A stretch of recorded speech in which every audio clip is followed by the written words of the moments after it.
action. All right, everybody, welcome to week 5 of the Hidden Pearls podcast. This week we are actually in the Bay, so we are in California. We are here in San Jose, only a few miles from the stadium, so it is a bit of a bummer that we can't actually be there, but COVID. Take care of yourselves. Be safe. So this week, the Niners are playing the Dolphins. Wear a mask. Register to vote. This week, the Niners are playing the Dolphins, and we are super excited to be at home again. Fins coming to town. Yeah, the Fins, Miami. Last time we had any contact with the Fins was at the Super Bowl. Ooh, yeah. And we're not going to go there. So anyway, super excited about this. We have some special guests. George, we have another 49er. We're super excited to introduce that to you guys. And we also have Next Door Solutions for our organization. And if you can hear some growling in the background, it's because Dane and Deanie are having a WWE match on the couch. WWE on the couch right behind us. Yeah, there. Yeah. Okay. Dane. There we go. You good? All right. Little timeout over there. All right. So with that being said, we are going to roll right into our quote corner. Oh my gosh, they're crazy. Yes. All right. So quote corner. This is from Timothy Galway from the Inner Game of Tennis. And the quote is, "The player of the inner game comes to value the art of relaxed concentration above all other skills. And he learns that the secret to winning any game lies in not trying too hard. He aims at the kind of spontaneous performance which occurs only when the mind is calm and seems at one with the body, which finds its own surprising way to surpass its own limits again and again." I mean, I just got to say, is this Neo from The Matrix? It's very Neo-ish. It's actually in, we were looking at it and chatting a little bit before we got on, and it's a lot like the Bruce Lee Flow Like Water stuff. But first, if you have not read this book from Timothy Galway, it's just a small little book. It's a very easy read. But if you want what I think is one of the original primers, there's probably 2 or 3 of these, at least that I've come across, maybe more. But I mean, this is one of the foundational books, The Inner Game of Tennis. It's one of the very first real mindful kind of approaches to athletics, and it's a really fascinating read and a lot of stuff that I think you'll carry on. So I just wanted to, I kind of tossed this out. I matched this up a little bit with what we're going to do in a little bit later on the Mindful Minute, because they're really related. But just a couple points I wanted to kind of draw out here for you. But again, really strong encouragement if you're interested in the mindful athlete and performance kind of angles and the things that we're talking about. That is a terrific book, The Inner Game of Tennis. So key points: relax, concentration. So that's the ability to kind of focus without really focusing. And I know that sounds kind of contrarian, but Neo-ish, I guess. And it's just the reality of it. So it's relaxed, but it's at the same time you find a way, and we'll get into this in the Mindful Minute, through the other practices that we've been discussing, that you're able to approach concentration and focus without the strain and the anxiety and all that kind of stuff. So it's the ability to focus without focusing, without straining or forcing it. And a key component to that, a lot bigger discussion than what we have right now, but is non-judgment. Okay, you have to free yourself from continually critiquing and judging yourself. You got to free yourself up and allow just to focus on what is. Second point I want to say is the secret to winning is not trying too hard. And I know that flies in the face of everything. We're just all geared up and ranked and cranked and all that. But I believe for peak performance, ultimate performance, your highest performance, you really got to find a way to kind of relax. And you guys all know that if you've ever experienced being in the flow, volleyball, right? You're just there, the ball's going, it's setting. Next thing you know, you're out of three sets are done, and you're, wow, what happened? So it can happen. And so when you're in that kind of context, you're working hard and your effort is there, but you're not straining, you're not focused on the outcome or the winning. You're just in the flow of performance. And that's the beauty of it. So not trying too hard to stress all that kind of stuff out. Okay, so not stressing, all relaxed. And the more you're able to do that, and again, with the other things that we've been talking about in the Mindful Minute, you free yourself up. So last thing that I really want to talk about is this notion of spontaneous performance. Okay, so that's where when all the other things are working, your body actually is freed up to go do what you want it to do. So, and in the quote it says, when the mind is calm and at one with the body, then you can reach this kind of performance. I really believe that's true. So that's the quote corner from Timothy Galway. And just to piggyback off of everything that we said over the last 4 episodes, this is 5 now, it's a process. So everything that we do, and we're going to talk about this in the Mindful Minute, but it's the keys and the tools that you put into place so that when you have that moment when you have to perform, it all flows together. And that's the spontaneous performance. So great quote, Papa. It's spontaneous when you want it to turn on. Right. But it's not spontaneous that you just wake up one day and it happens. Yes. It's because you've practiced and you put yourself in situations that were stressful and you've done hard things and you've prepared yourself and you've practiced creating spontaneity and freedom and calmness in the moment. And so that when you have to do it under stress, it's second nature. I mean, that's really it. And so people say it just, it happened. It doesn't just happen. It might for 1% of the people, but most people, you have to practice and work at it so that when you need it, you don't have to work at it. That's the key. All right. That's the quote corner for this week. Hope you'll take a little something from that. Check out the book. I don't think there's a movie out on it, but there should be. If you need a movie, watch the Matrix episode, the first one. Yeah. The first one. Matrix episode 1. All right. Excellent. So speaking of some combat, let's get our 49ers on. All righty.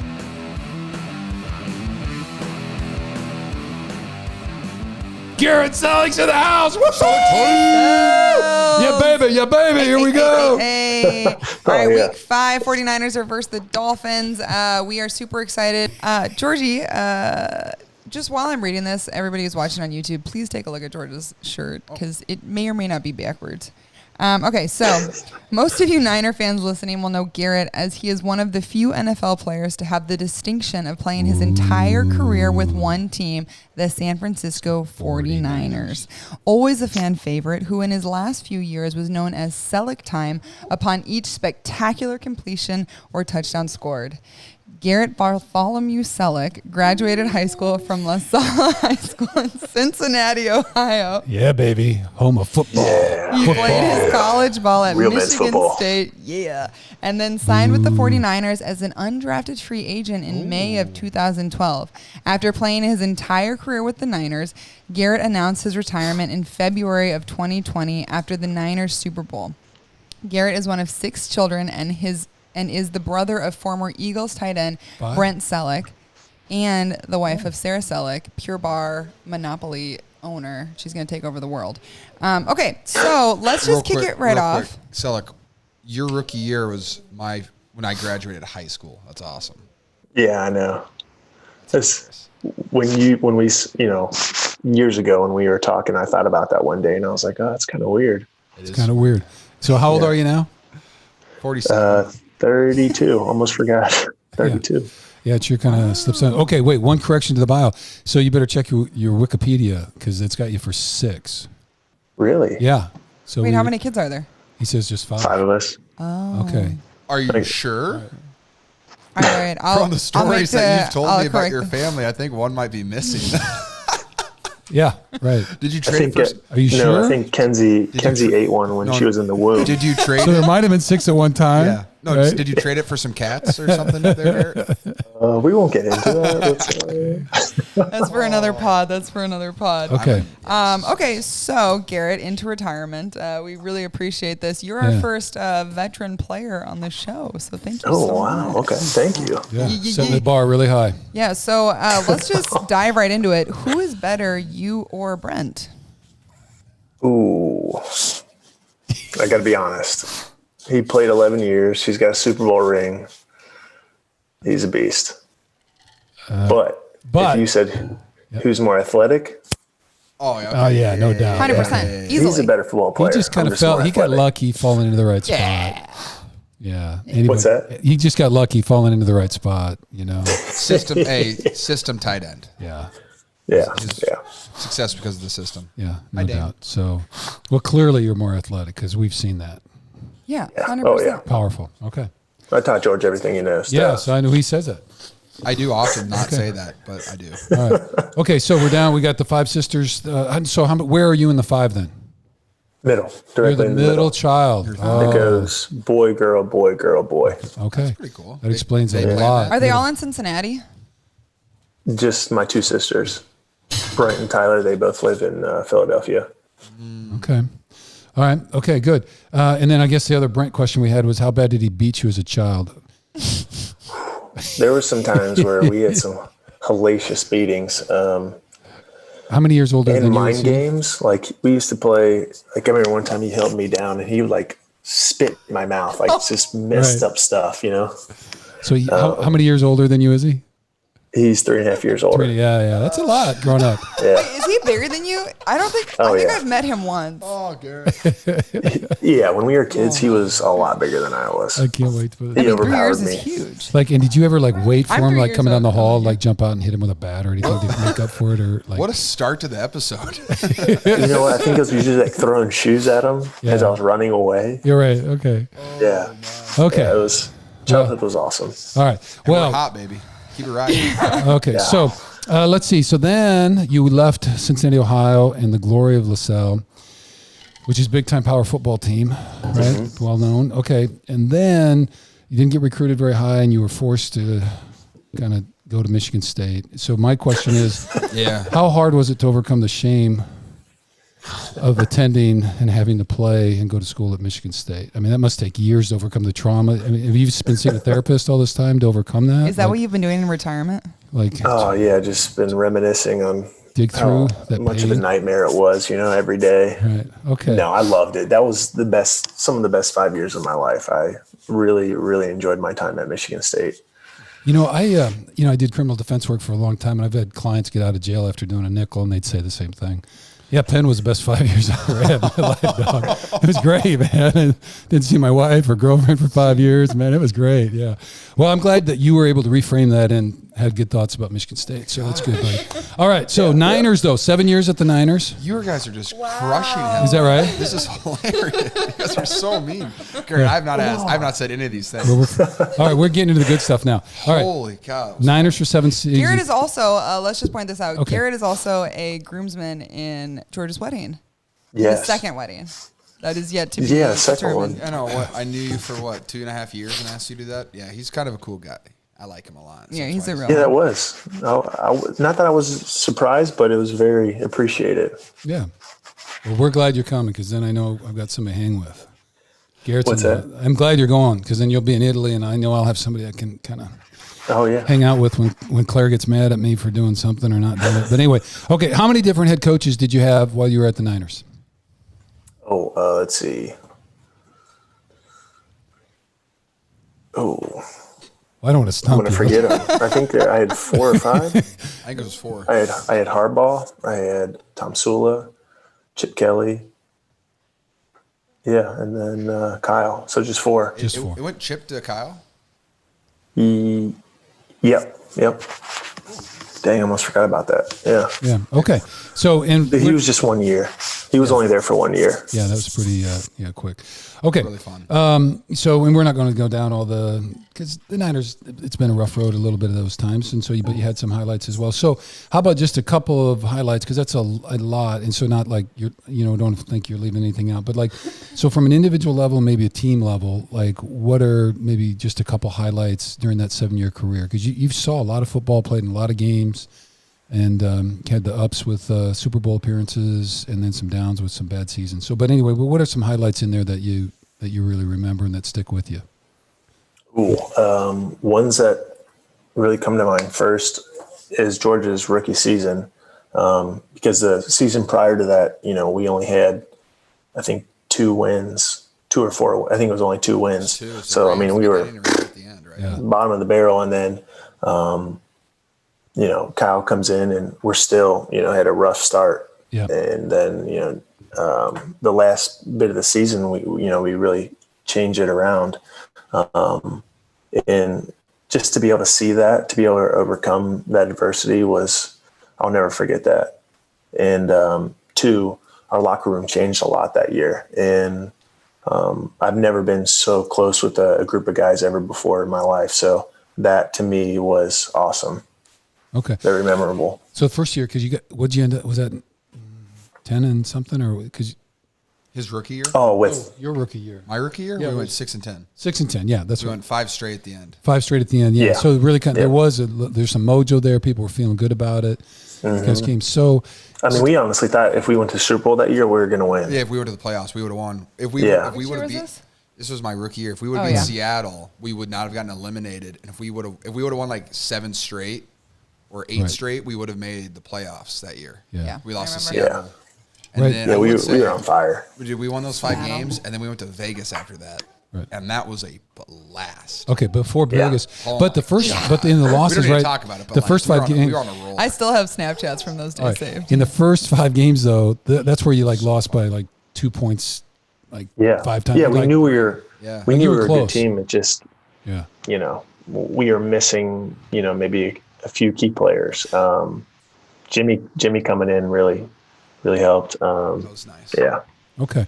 So, but locker room dynamics then really important for you, like being around guys that had character and like you guys felt connected, and there was a real. Yeah, team. I've been around some really.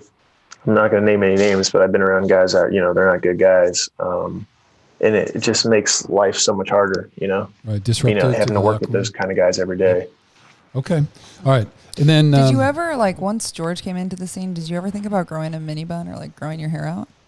No, but I did want to just take a pair of scissors and cut that thing. Bring it.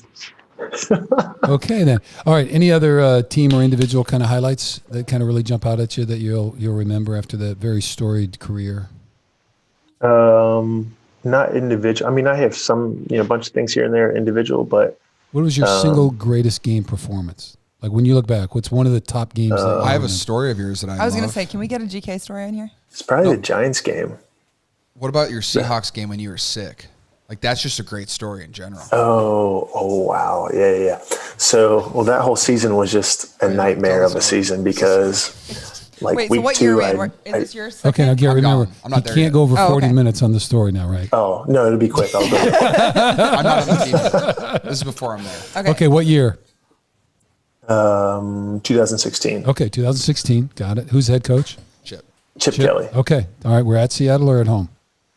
home. Okay. What happened? And this last game of the season, we've already lost almost every game. Right.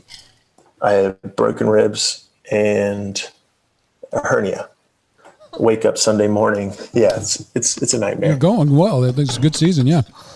All right, I like it. So I wake up Sunday morning and I have the flu and I'm thrown up and I'm feeling awful.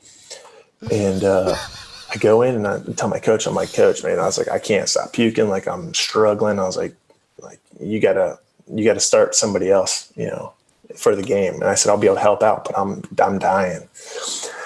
Well, our tight end, Jerron Ham, he was, the number 2 guy. So he was going to start the game for me. Well, in pregame, he breaks his leg running a route.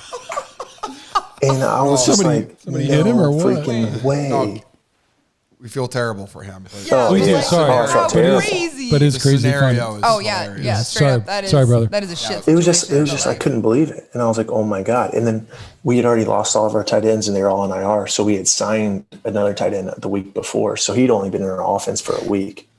And he was, still figuring it out. So I was like, my coach looks at me and he goes, dude, you got to play the whole game. And I was like, yep. Like, What up? here we go. Got to dig deep. Okay. Wait, are you at Seattle or are you at home? home? I was at home, Are you at Levi's now or is it Candlestick? Levi's.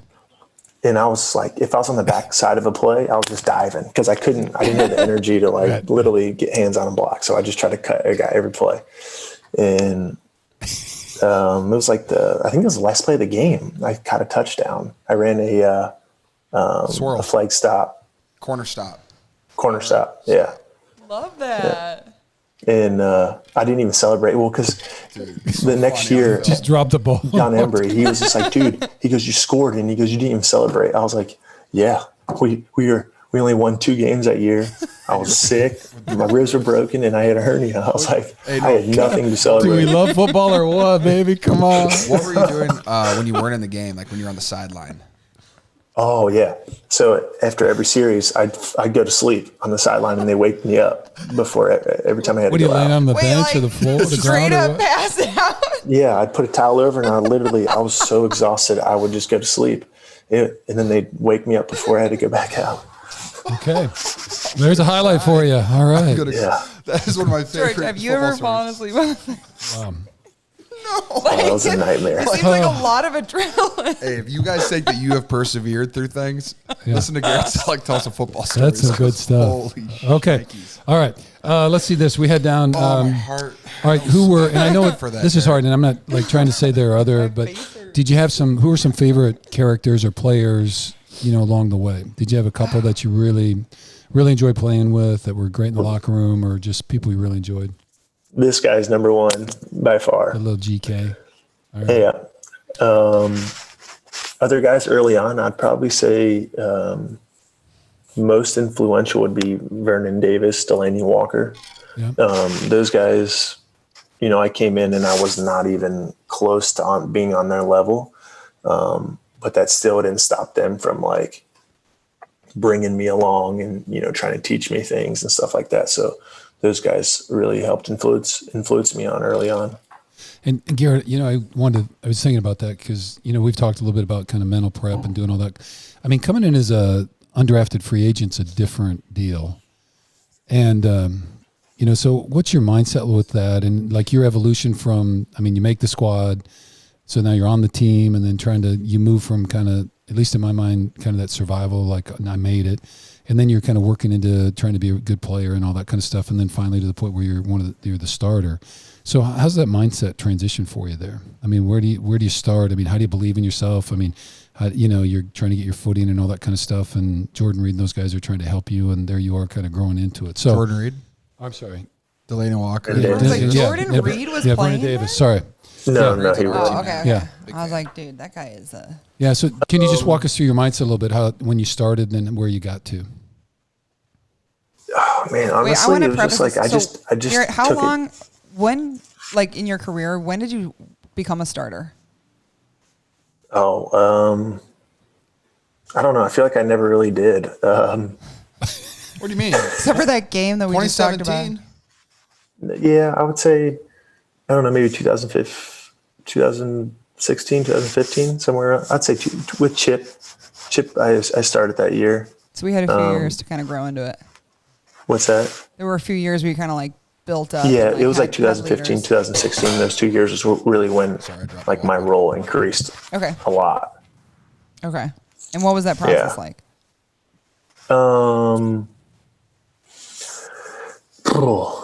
Honestly, I just took it day by day. I never really thought about what I could become or what I should become. I just tried to, basically do my best and not really try to think about anything else. And whatever came of it, came of it. I'd say I really didn't know what I was capable of until I had certain coaches push me, especially my rookie season. My tight ends coach I had, he really pushed me, worked with me a lot after practice. There's days where I would be out on the field. It would be getting really dark. I could see guys in their cars leaving, and I still had full pads on. And I would run like literally an extra 50 routes after practice because it was punishment. Because I was just, I was a struggling player. So it was just stuff like that that I had to do just to overcome some of the obstacles. Okay. So, but you clearly had some sense of belief and that you could do it, right? Were you into affirmations or visualization or any of that kind of stuff? Yeah, I just watched film and I would see how other guys could do it. Yep. And I'm just like, all right, I just got to do that. And, in college, my tight ends coach, he'd always say, hey man, when you're in class, like work on that 6-inch step. And it would just like, and, so there'd be like a lot of times where I'd be in my apartment and I would just be working on that first step, just things like that. And maybe that helped me. I don't know. Yeah. Well, thinking about the game. So, okay, let's see. And then do you remember, when did you first meet George? And tell us a little bit about that. Dude, honestly, I think we were was it the meeting room when we first met? Yeah. Just walked in there. Me and Cole Hicatini came in together. You guys were already all in the meeting room. I don't even remember. Like, I can't remember. The very first time. Do you remember? I like the first time we hung out. Oh, sorry. Can you hear me now? Yeah. No, I remember the first time we hung out, we were in Blake's hotel room. Blake Bell's hotel room. Watching TV. Oh, Blake Bell, right. Blake Bell? Yeah. He went to OU with me. I know. Yep. Yeah. That was the first time we hung out. I don't know. Who's he with now? Dallas. Dallas. Yeah. Because him and Hicatini, that's right. That's hilarious. Yeah. Well, okay. Well, that's Anyways, exciting yeah, sorry. time. All Okay, right, so George, I want to ask. So, what's the Yes. any? It can be like first wisdom, best wisdom. What's some wisdom that Garrett passed on to you? Oh, wow. Oh, I want to hear this. Oh, my. Let's see. Well, Nothing. so far from that. I'm just kidding. I would say Garrett Celek's the older brother I never had. So that was a pretty special relationship for me. But I learned so many things from Garrett, so thank you for that, Garrett. And I think my favorite things that I learned from you were just to always be positive every single day. Like it could be so much worse, and we're so lucky to live the lives that we do, and so why not appreciate it?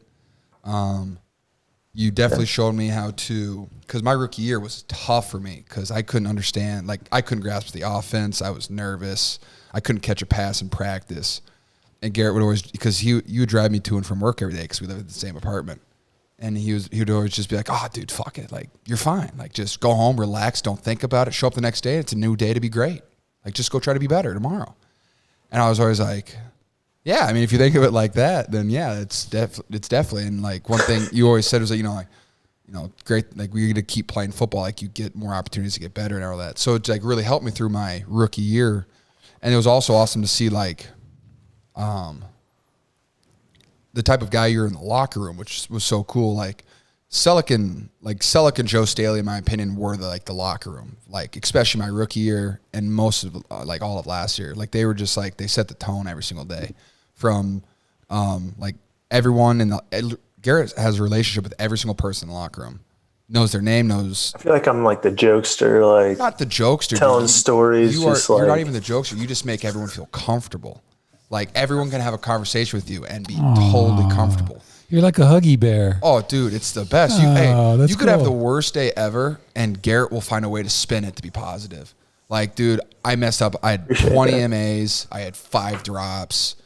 My coach kicked me out of practice. Well, you got to go home earlier, and so you can hang out with your family. Like, that's great, man. Like, you're home. You got to come back tomorrow.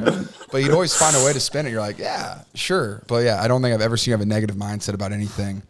And also, one of my favorite things is you definitely showed me how to like to de-stress because football's a stressful game. I mean, everything that you do is critiqued and judged on both a national level and then in front of your peers every single day, and like when you go watch film with your coaches and stuff. So everything you do is critiqued, and so it is stressful.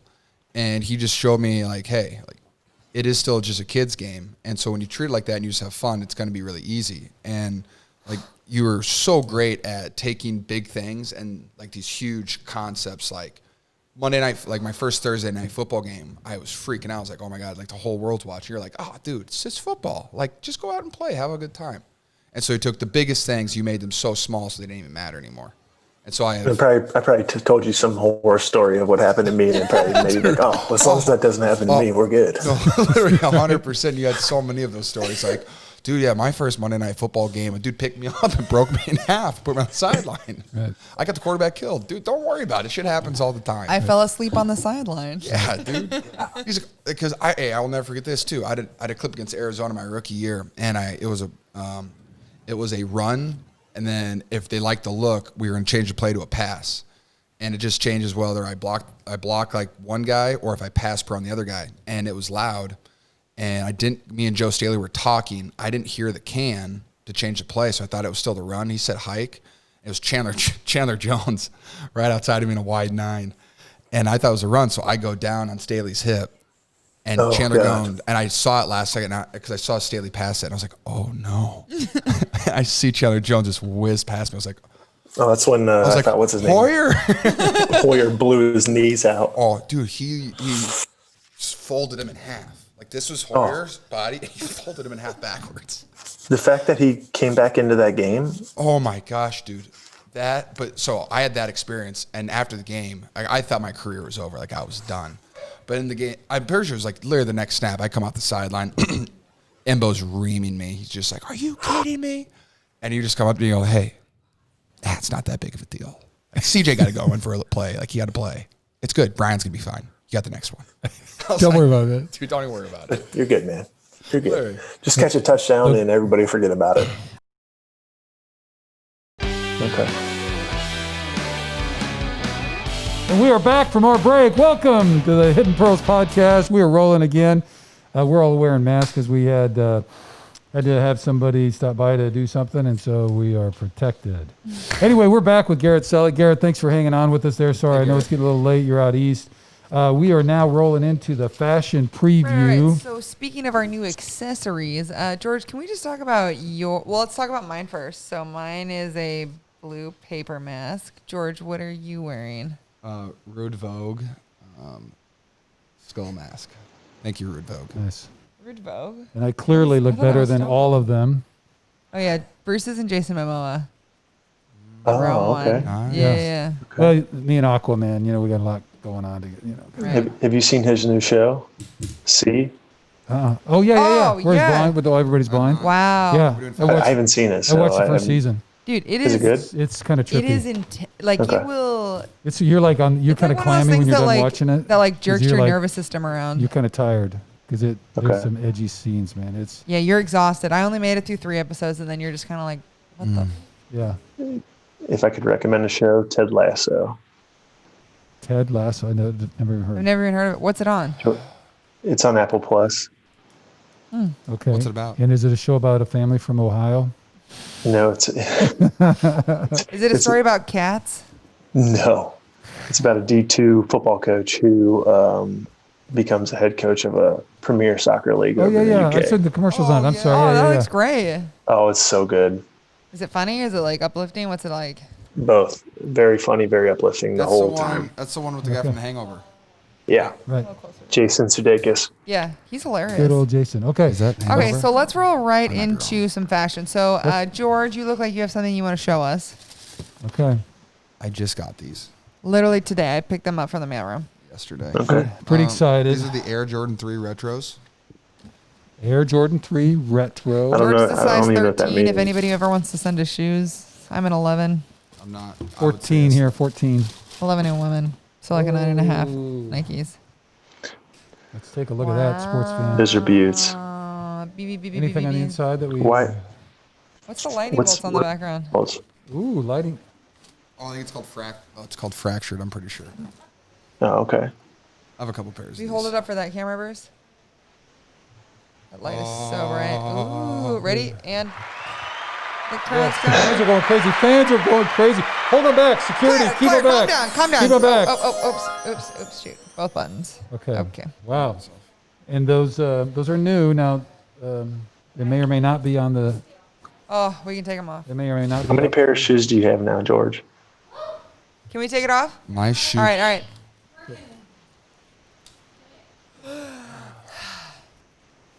Nothing but danger zone. 5, 4, 3, 2. You asked how. Test. All right, we're back. Okay, let's do fashion preview. Garrett, what do you got rolling? I was in the middle of talking. Oh, Yeah, George, you can't hear you. You got to speak. I'm sitting 3 feet of 1 foot away from you. I can't hear you because I got these on. You got to talk into it. Oh. Okay. All So right. I asked George how many pairs of shoes does he have? Oh yeah. you. George, how many pair of shoes you got? I have a lot of pairs of shoes. Lots. 1 million. Do you have more than 200? No, I'm very specific with my. I don't just buy random shoes anymore. Like all my shoes are. Oh, wait, Claire, Random? come over here and make that face. Come over Wait, here and make random? that face. They're random. I wish you. They all have a Claire, purpose. Come on. Yeah, well, Oh, come on, Claire. how we define Come on, random Claire. is Come on, Claire. I have a lot of Jordan Look how 1s. I close like you are. off-whites. I like Blazers. we got a little spousal thing I going collect the same George, shoes. do you still remember the shoes you gave me? Before, clue. Claire, what was the face? What was the face? Are you kidding me? on. Random. What's random? Go pull something random This is out. random. It's a Jordan sneaker. I buy tons of Jordan sneakers. How's this random? 5 pairs of shoes a day is random. She's Yeah, we exaggerating. got 5 pairs. Okay, And the truth comes Garrett, out. what do you got going for us? You got any? What's the fashionista I'm on your end of offended. things? Okay, you're Feel retired attacked. now. You're chilling. I'm leaving the What's, show. what's your normal uniform now in the retirement stage? George, give her some you're shirt. top notch. Lululemon all day. All day Lululemon. Yeah. So you look like a bar yogi kind of person. Do you wear the ABCs? Nice. Yeah, the pants. Yeah, those are nice. They're great. Okay. I don't wear them, And what's the Yeah, footwear I'm look? not You gonna wearing show it right now? but What footwear are you sporting all the time now? Birkenstocks. I bet it's the rubber Birks. Okay. I didn't see that coming. Oh, The Nike Metcon. those are nice. Hey, I like those a lot. They feel great. Yeah. Yeah, I like. Are those the laceless or they had laces? Laceless. Yeah, I like the lace. I had the lace ones, and they're a little tight for my foot. They're kind of undersized, but okay. Okay, I have a shoe to present. So I love the Nike Freeze, and I don't know if you can see them as bright. It's a little bright. But these are the Nike Freeze with a Metcon back, and so they actually have the heel and kind of like the step back. They're so comfortable. I work out. I know. Should I show They my? are You want so- to see my Nike shoe? No. Oh yeah. What- Hold on. Let's also what shoe are we? I'm wearing a Nike too, but I'm wearing Jan's vintage Harley. boots vintage right now. Harley. Come on, This dog. is what we're wearing right now. No way. Yeah, I was over at the storage unit last week before we were leaving because I picked up some camping stuff and I stumbled on those. I go, oh, I got to bring those back to the house. These are the Spider-Mans. I've literally been wearing them ever since. Yeah. Oh, These were released George. with the animated Spider-Man movie. George, do you The remember one the that we shoes you haven't gave seen me? yet. What's up? Do you remember the shoes you gave me before I left, or before we all left last season? I have no idea what I give you. The Travis Scotts. Oh, I did get you those, didn't I? Those. It's so funny. Someone noticed them and like, oh my God, you got the Travis Scotts on.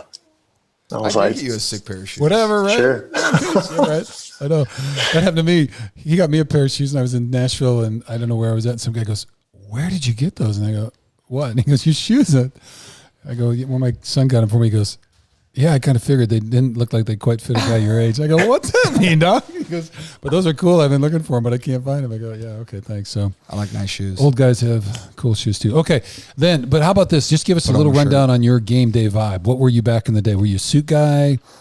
You know, what was the deal? Mike McGlinchey said he treated everything like a golf game. That's what Mike said. What? Mike No. McGlinchey, yeah. If you could wear it at a golf club, that he would wear it to a game. He says Shanahan says it's kind of business, and for him, business casual means golf, and so he like a nice golf shirt, maybe a Yeah. sport jacket, and then golf pants.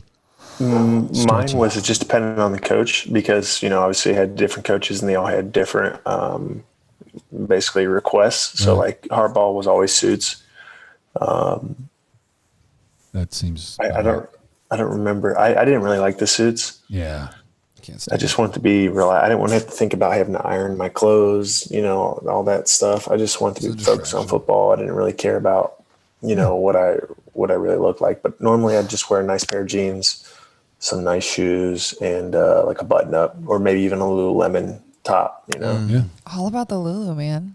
Oh, Have I you love it. invested in Lulu yet? Oh, I love Have it. you stopped giving out free shout outs, or is that still a thing that you do? Lulu. He's trying to get sponsored. Okay. You're unreal. All right. Any other fashion items we got to have? Throwing them out there. Yeah, man. Okay, good. All Actually, you right. should stop at Crew in Nashville. Bam. That's a shout okay. out. All right.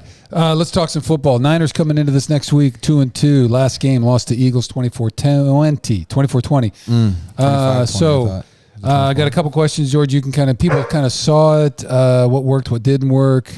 GK, little shot. There were a few guys that did play well. You had a couple records in there. So it was good to be back on the field though. After Yeah, just a couple records. 2 weeks out. Yeah, You set a it was really fun to be back out there. You know, Sunday Night Football is my favorite night to play because everyone's watching. There's like 10 games on earlier in the day. It's just a great vibe. And so, Yep. and then it doesn't shorten your week at all. You still have Monday, Tuesdays, off days kind of. Like Monday Night Football, you lose a day which is tough. And then Thursday, you only get 4 days to prepare, which is super tough. I love Sunday Night Football. Right. But yeah, like I said, losing's not fun. But yeah, I had a good game. But no, I'll trade those stats for a win any day. Yeah, I know it. So I won't go through all those. People want to see them. They look at them up. But it was great to have just as a family member, and we were all excited to have you back and that you felt well enough to get out there. Obviously, the game didn't go as well as we wanted.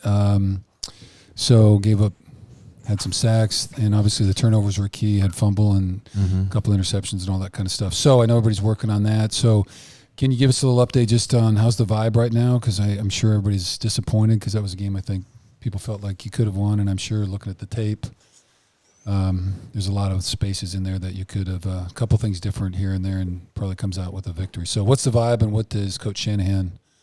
What's his spin?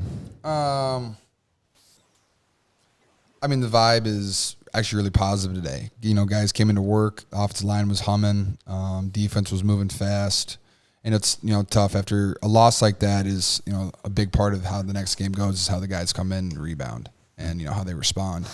And, I think we've all been on teams where, after a tough loss, guys come in kind of sulking, and I don't think it was like that at all. We watched the tape, we learned from it. We sat in our meeting rooms, was critiqued, figured out what we messed up on, what we need to improve on, and I think we took a step forward. So, I'm just looking forward to getting back out there on the field, and I know that the guys are hungry. We got some game plan installed. I'm excited, so it's going to be fun. Okay.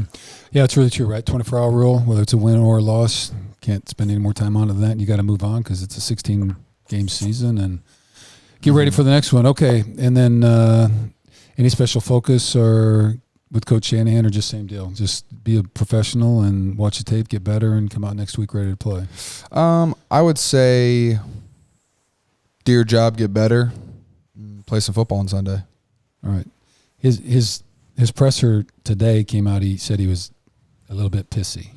That's how he described himself.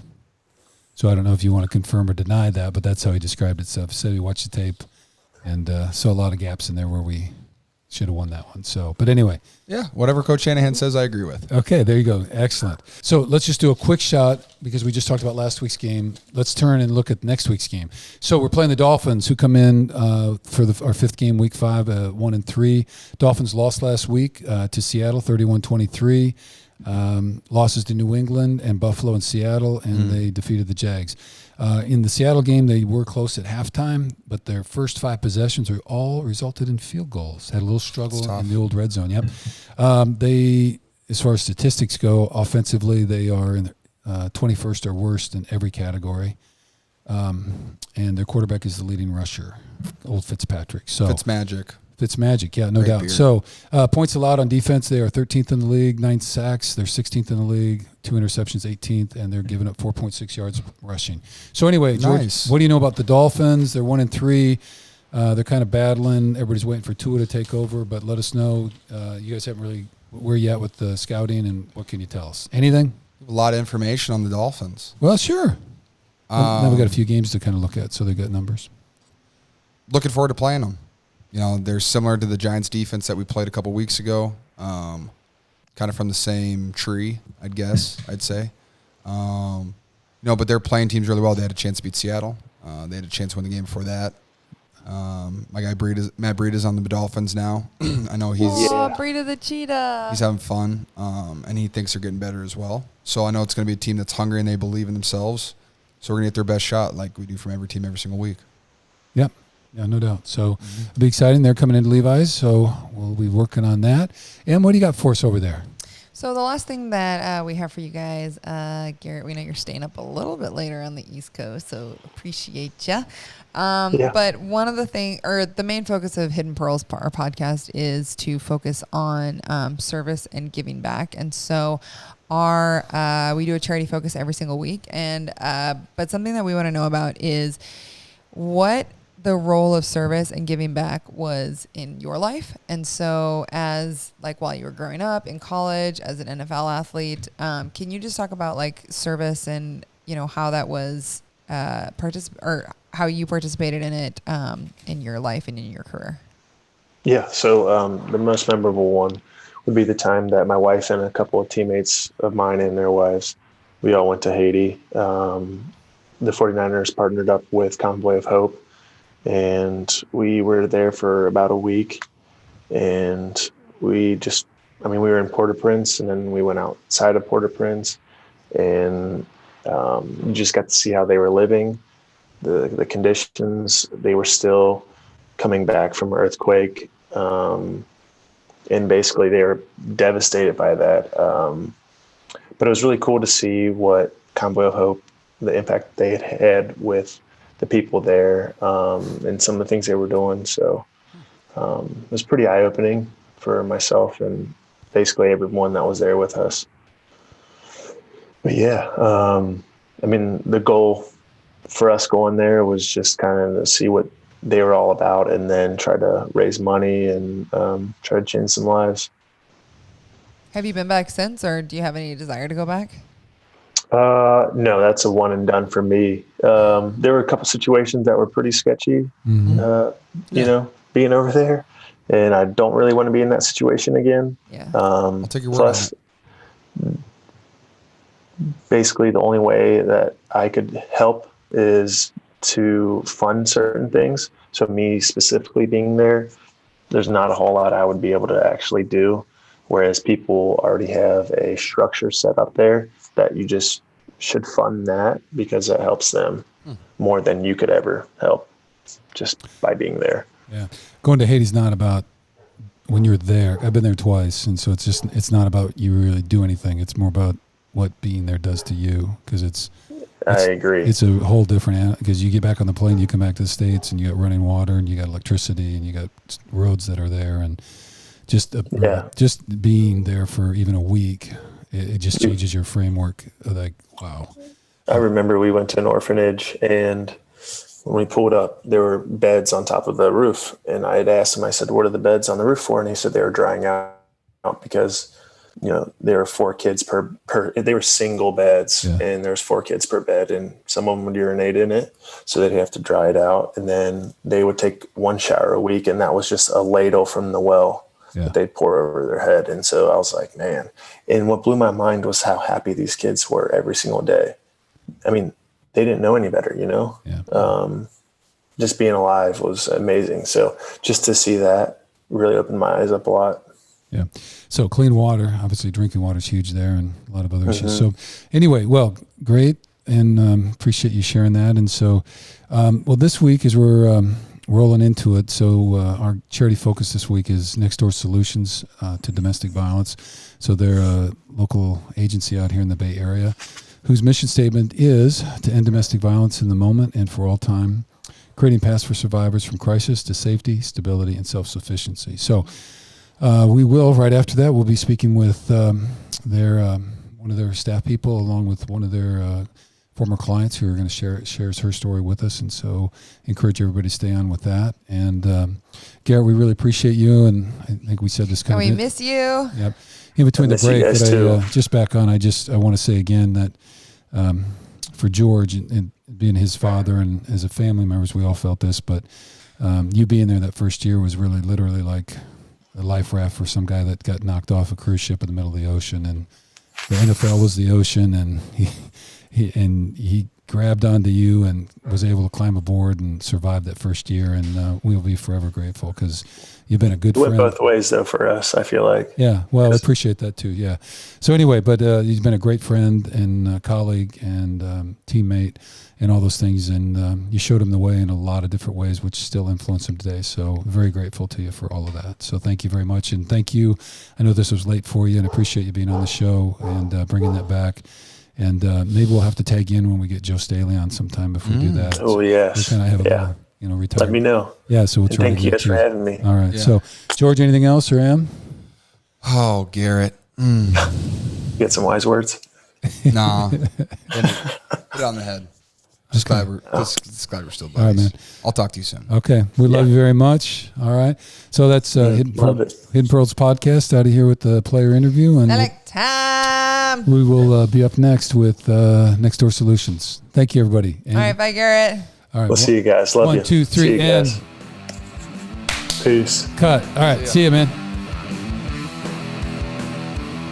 All right, welcome everybody to the next segment of our podcast. Today we have with us Next Door Solutions to Domestic Violence. So first of all, we are super excited to introduce Beth Williams, Director of Development with Next Door Solutions, which is our charity focus this week. So welcome, Beth. Thank you so much.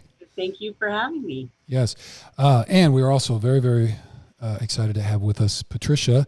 Patricia is on, and she is or was a former client of Next Door, and works with them on fundraising and supporting the organization. And she's here to talk to us a little bit about her experience, just what she went through and how Next Door reached out and helped her and her family. So we're very grateful to have her here as well. So welcome both of you, Beth and Patricia. Thank you. Thank you. Of course. So the mission of Next Door Solutions is to end domestic violence in the moment and for all time, creating paths for survivors from crisis to safety, stability, and self-sufficiency. All right. That's the mission statement for Next Door Solutions. And Next Door Solutions clients receive comprehensive survivor-defined services through 4 key programming areas. And we'll talk about these a little bit later in more detail. So, Beth, just to kind of throw them out. We have shelter and housing services is 1. Community and systems advocacy is 2. Client support services, which has both self-sufficiency development and then client support groups as part of that. And then number 4 is community partnerships, working on increasing awareness and I think help coordinating services as well. So we'll kind of come back to that, but that's a little bit about the overall organization. So, a little bio on Beth. Beth has extensive experience in the area of nonprofit fund development. Having worked in this field in the nonprofit sector since 1994, she earned her Certified Fundraising Executive, CFRE, in 2010. She has served as Director of Development at Nextdoor Solutions to Domestic Violence since 2015. Beth is a member of the Association of Fundraising Professionals, where she served 4 terms on the board. So Beth, thank you again for being here. The Hidden Pearls podcast is all about the people and organizations like Nextdoor Solution who dedicate themselves to helping others and building this community. So can you tell us a little bit about how you got started with Nextdoor Solutions and what you do for them? That's a good question. So a little bit of everything. So 5 years ago, I was introduced to Nextdoor Solutions. I had been working in the nonprofit field for, as you saw, over 15, 20 years. And I realized that we have quite the need in our community for services for victims of violence. And so when this opportunity came available, I jumped at the opportunity to help out. So my role here as director is to help doing the fundraising and coordinating the events, whether it's a fundraising event or if it's an event in particularly for the clients. So it's just been a fantastic opportunity to really, and also just spread the word, whether it's on our social media or, getting an opportunity to speak with you guys, anything that we can to help develop that awareness. Since October is Domestic Violence Awareness Month, we definitely want to, highlight that. Yes, indeed we do. So, and again, this is a partnership with the Niners, and so that is going to be celebrated or recognized this month. Beth, I wanted to ask you too, just with that. So I know that was kind of your draw there, and I guess I had twofold question. One is, was there something particular about your interest and or support with working with domestic violence survivors? And then second, just you've had a long career with nonprofits, and so I just always think there's a little story there somehow why someone decides, because why do I want to work extra and more hours and get paid even less working for a nonprofit when I have all these skill sets, right? So you've really committed yourself with your training and experience to working in the nonprofit field. So I just, what is it about nonprofits that, motivates you or kind of strikes your fire? And then was there something in particular that drew you to the domestic violence arena? Valid question. I think everybody kind of stumbles into nonprofit unless they're blessed with that desire to help their community, from an early age. I originally worked in the corporate world, and, getting that paycheck is a good motivator. But honestly, at the end of the day, when you've put in overtime hours or you've missed out on opportunities to spend time with family, you start to realize that the paycheck isn't everything. And I felt much more rewarded and personally satisfied knowing that my existence was making a difference. When I started in nonprofit work, it was in foster care. And you can tell immediately that you're making a difference. You're having an impact not only on that child, but the family that you're introducing them into. So back in the day, I would go and pick up the child from the shelter that had been removed by, Child Protective Services or law enforcement. And I would go pick up that child and I would take them to a family that was looking to take care of a child that was in need. And boy, you feel good about going home after work and you don't mind putting in a couple of extra hours when you can look in that child's eyes and know you made a difference. And I get that same reward here. Just outside my office door, we have a little play area for kids. So even though their mother may be in the other room with an advocate, revealing all the horrific things that they've been experiencing to an advocate, but you could hear the little kids laughing and playing. because they're not having to watch out for being too loud and not have to worry about it any minute someone can strike out at them. You know, they're safe here and they know it, and they can play with. And so that, to me, that's what gets me through that day. That's what gets me, just putting in that overtime and knowing that, hey, me being here makes a difference in the world. If not in the community at large, at least that one person's life, that child's life. Right. And that's what makes it the difference for me. Well, that's a lot. So again, that's kind of part of the Hidden Pearl story. So appreciate you sharing all that with us. I know our next question is, what are some of the highlights that you've had? But I think that's a pretty solid highlight list. Yeah, that's a pretty serious reel. I mean, is there anything else that you want to touch on in regards to that, or? Yeah, I would say it is sometimes, your rewards or successes can be, you kind of have to explain for people to understand. Another agency I worked for was hospice. And that was one because I was personally affected by that.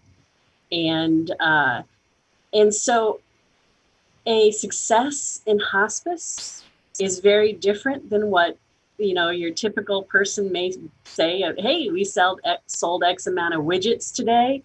Well, for us, for hospice, a success is when somebody passed holding a loved one's hand, or that their family was in the room with them. And so it's a whole different success than what you can look in your bank account and measure. You know what I mean? Oh, my mom passed at home, and we used hospice for her transition as well. And so it was just a great setup and helped us immensely. And, we all knew what was coming, but it gave her, that wish. That was one of her lifetime, from the time I was 20. She was like predicting her. Not going to leave me in a hospital. She goes, but I do not want. I don't want to be in a home, and I don't want to be in a hospital. Whatever else happens, like put me in the car and just drive around until it goes or whatever. But anyway, and they helped make that whole thing work, as best as it could. So we were very grateful. We're still, big supporters of our local hospice. So certainly appreciate that. So, well, talking about some programs then. So we mentioned the kind of 4 categories. And I know this isn't a whole lot of time to get into that kind of stuff. So some of the things I wanted to talk about, though, because this is kind of Domestic Violence Awareness Month and recognizing that. So I think sometimes, and we talked beforehand that my background's in criminal law and defense. And so I've got more than enough, or I don't want to say a lot, but I've had plenty of exposure to both sides of that, working with survivors as well as working with people charged. And so I think, though, for the general public, sometimes there's some real kind of stereotypes about certain things about that. So I guess maybe we could talk a little bit about that. So how do people get in contact with Next Door Solutions? And can you talk to us a little bit about kind of that referral process, and then and I know the answer to this, but I'm asking it on purpose, just, who's the typical domestic violence client, if you might address a little bit of that. Yeah, absolutely.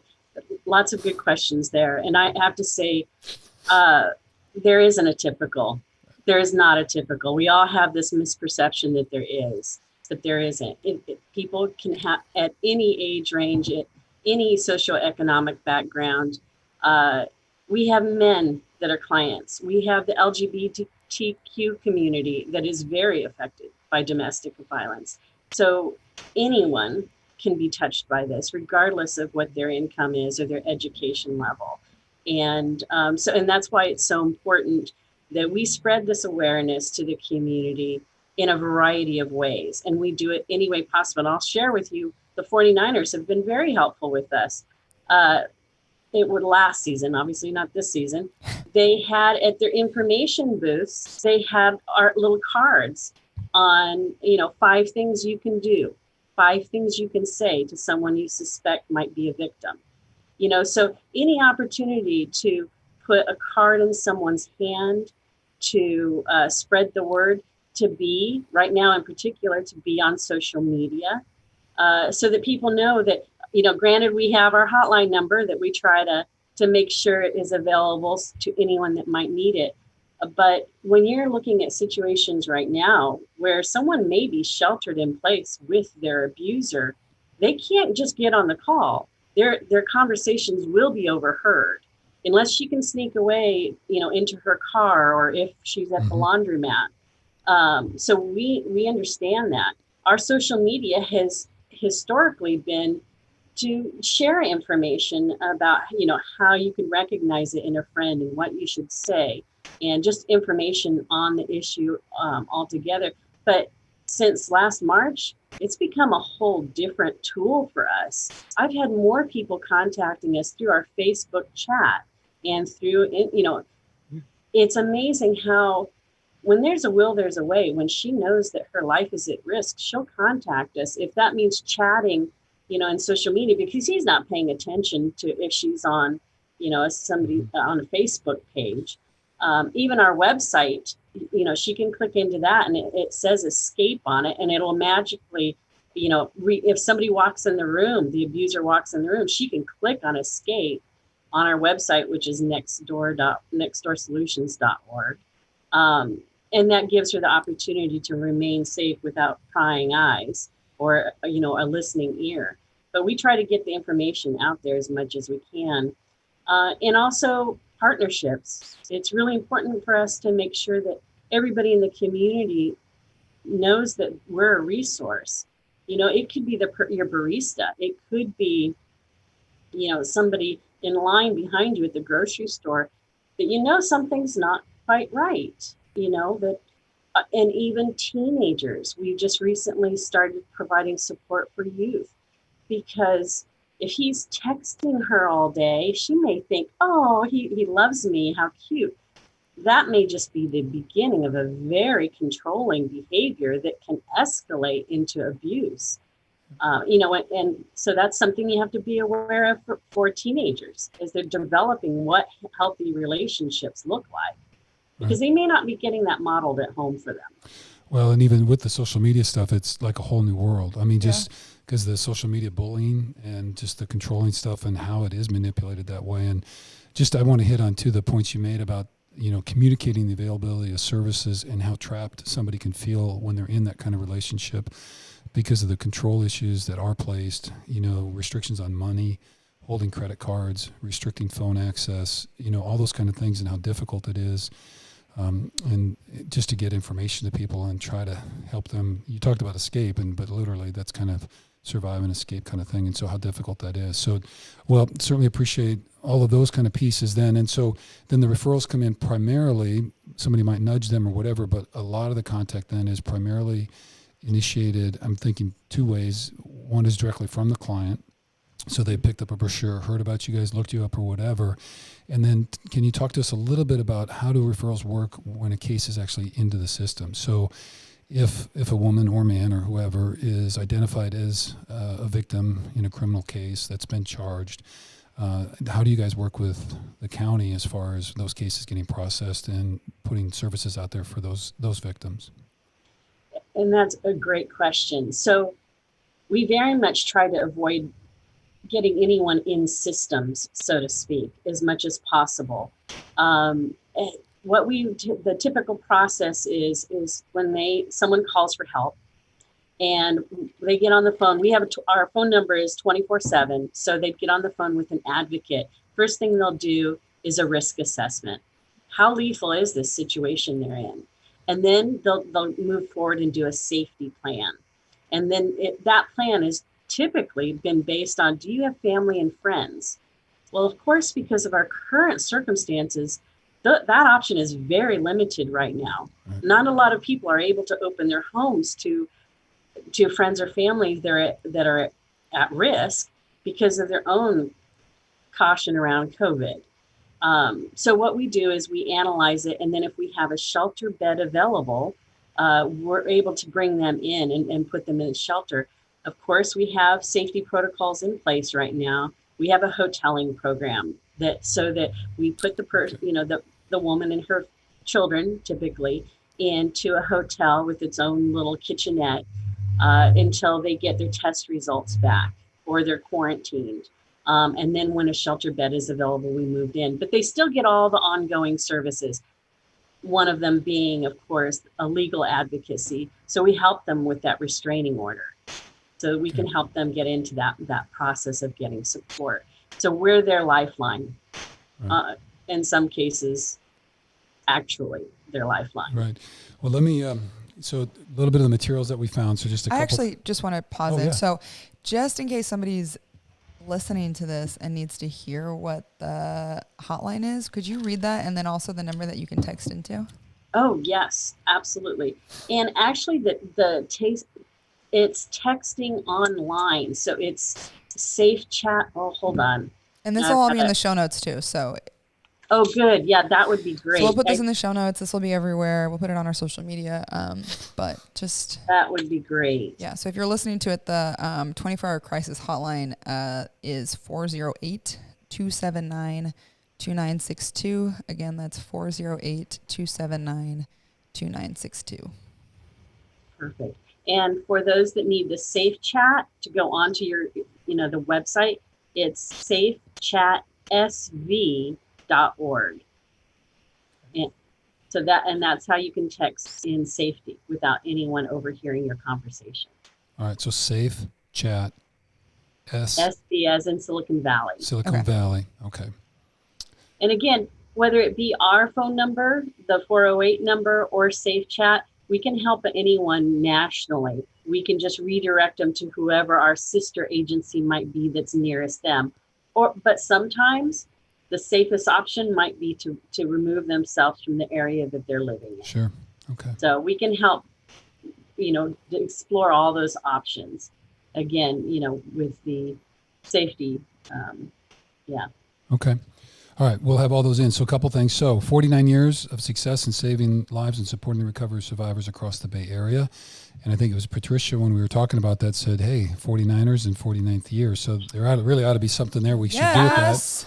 So, okay. But anyway, that's a long run. And unfortunately, those services are needed, but it's great that you guys have been there. 60% of the Bay Area domestic violence crisis calls are answered by Next Door Solutions staff. And then last year, so for 2019, Next Door Solutions Crisis Line answered over 14,600 calls. Over 1,500 people came in for walk-in crisis assessment and safety planning. And then over 364 women and children stayed at least one or more nights in the crisis shelter. So there's a lot of folks there. So, and then I know one of the big things, housing, you talked about that. Only crisis shelter in the Bay Area that allows teenage boys to stay with their families. So I know there's kind of gender separation typically.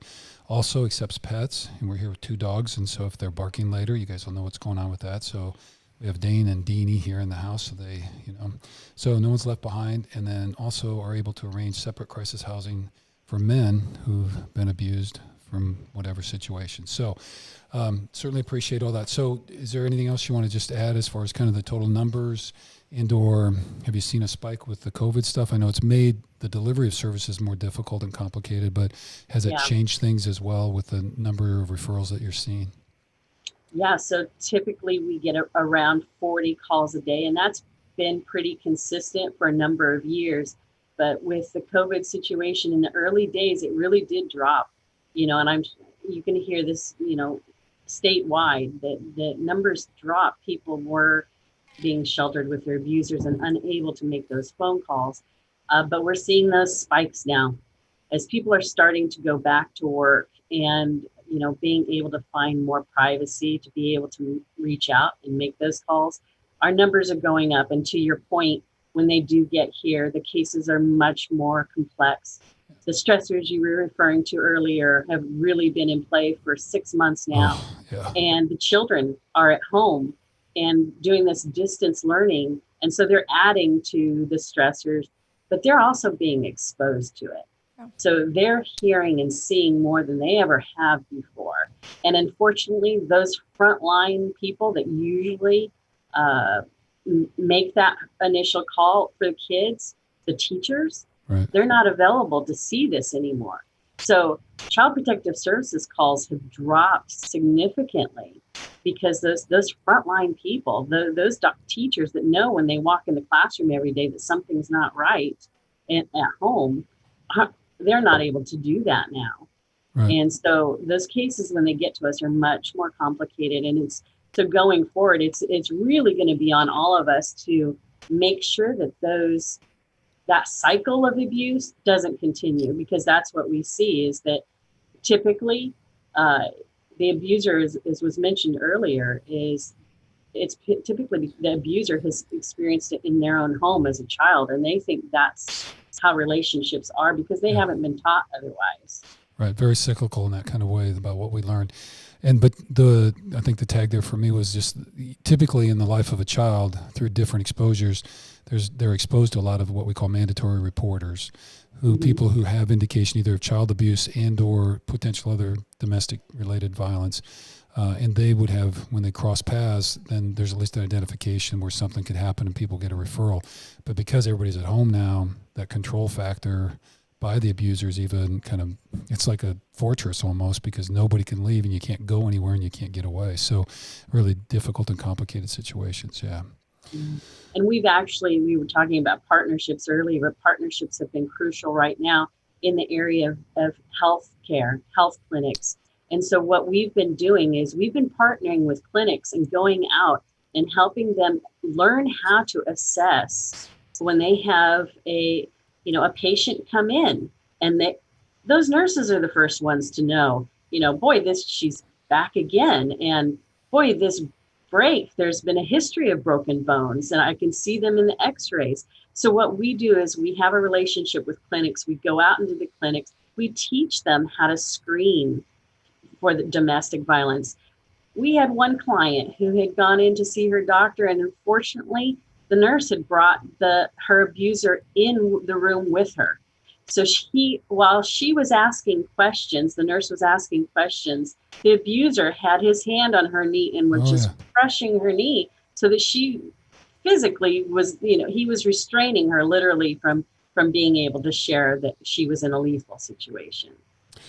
Yeah, those all of that because I'm a certified mediator as well, and also with kind of legal depositions and all that kind of stuff. There's just so many ways in which that gets transferred over. It might just be the tapping of a pencil on the top of the table. You know what I mean? The subtlety to which that can be demonstrated over a pattern in a relationship like that is just, I think for people not familiar with it, it just would be kind of stunning to the extent to what it looks like. I think people think about yelling and physical, and there is some of that, no doubt, but then there's a lot of other things as well with it. So, well, let's, go ahead, Em. I think we're right in here. We're going to look at some programs. I know you've kind of talked about that. Is there anything in particular about the programming that you really want to get into if we haven't addressed? I think we've done a good job of, making sure that it's understood. We have a shelter available 24/7, and right now it's hoteling. So there is a safe place that we can provide. We talked about the legal services, but I did want to share about our support groups. So our support groups we offer to clients to come together to be able to help each other through whatever their experiences are. We've seen it most especially in parents, women with children. These children that have been exposed to violence, they can be developmentally delayed. They can just be behind where their peers would normally be because of what they've been exposed to. And so historically, we have had, before March, we had 15 support groups throughout Santa Clara County. However, I guess if you want to look at it as the silver lining, we've started virtual support groups, and it has been so well received. No one's having to commute. No one's having to worry about their kids and homework because they could be doing it in the other room. So we're going to continue doing our support groups remotely. We have secure channels, and they can still come together and offer each other the support and advice and camaraderie that they would normally get through a support group, only remotely, which is, again, that's the silver lining to what we're all experiencing. But those support groups are crucial. We have families, survivors that have stayed in their support groups years and years past being in crisis, because their children are growing, and developmentally, every time they hit a new stage, they're gonna act out in a certain different way, especially when they become teenagers and start having relationships of their own.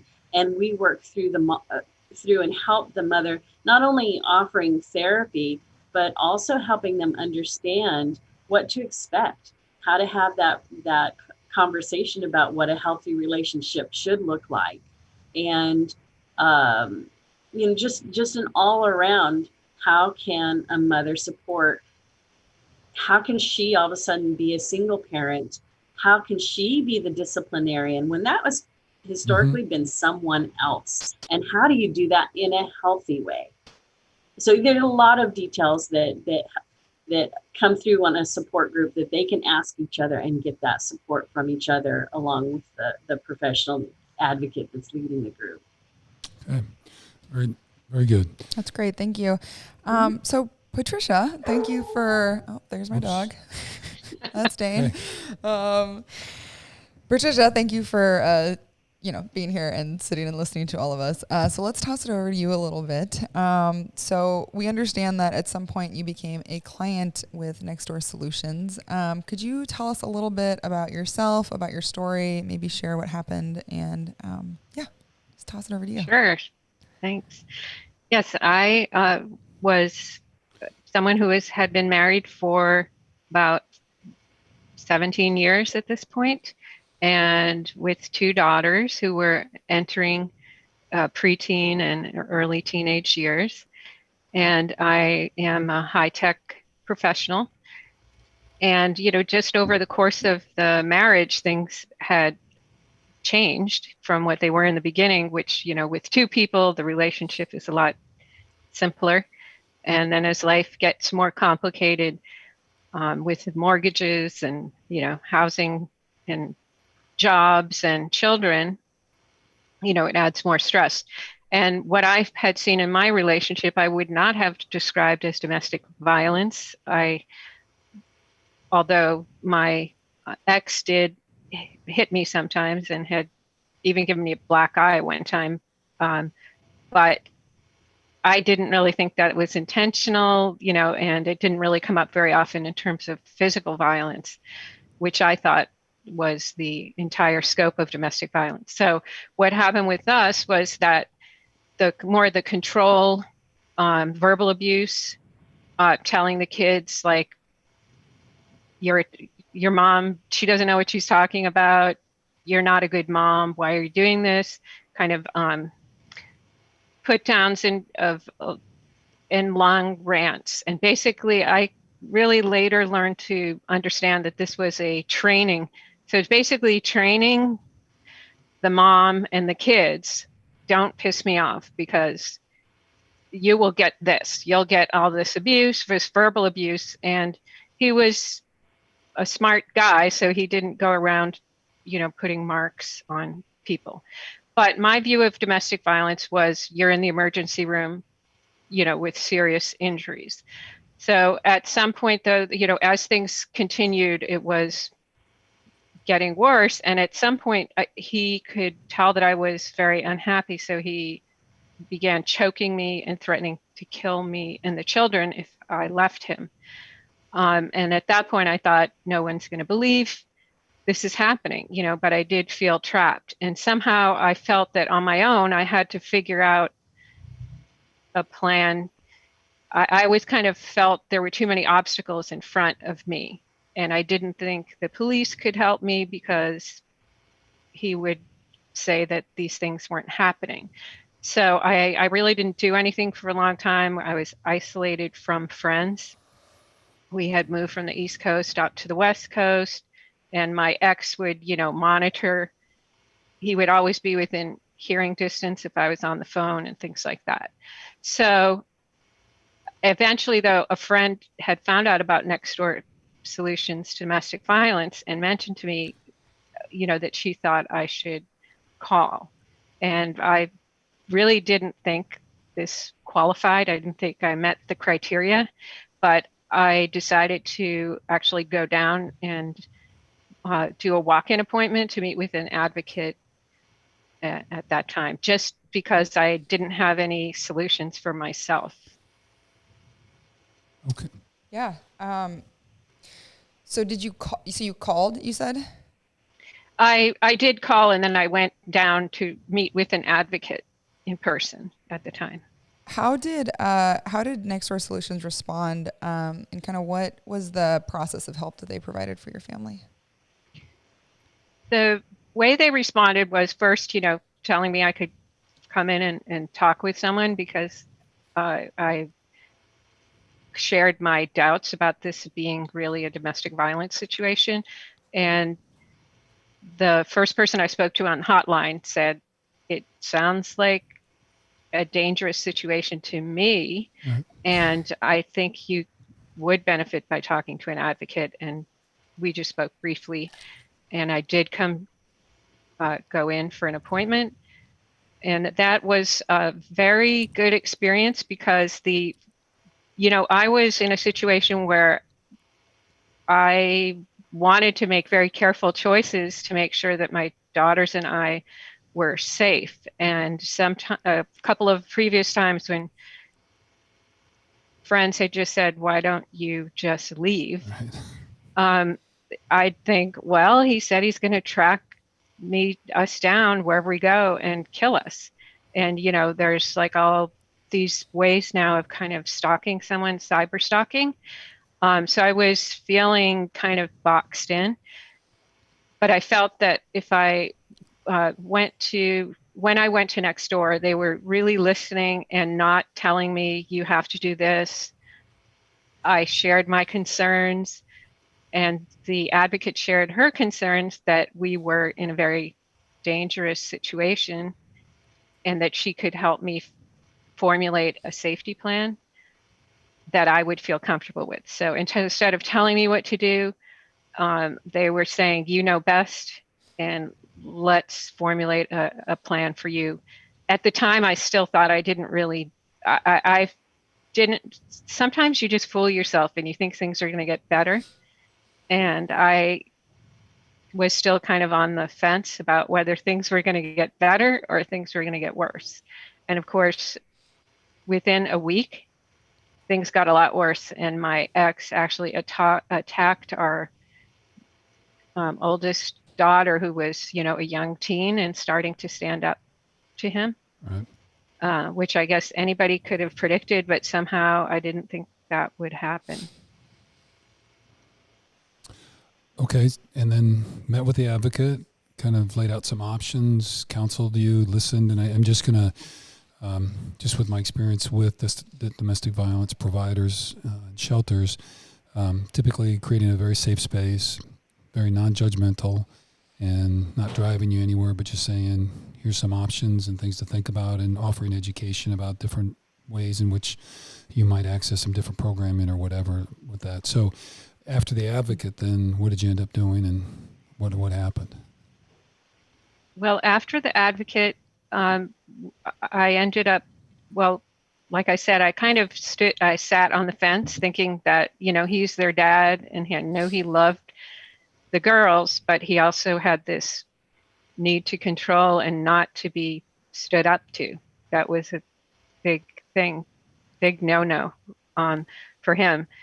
But so unfortunately I was kind of on the fence, and then something did happen where he went after our oldest daughter, and that was a situation where I had to call the police, and he got arrested. And then I went back to next door and asked for help for getting a restraining order.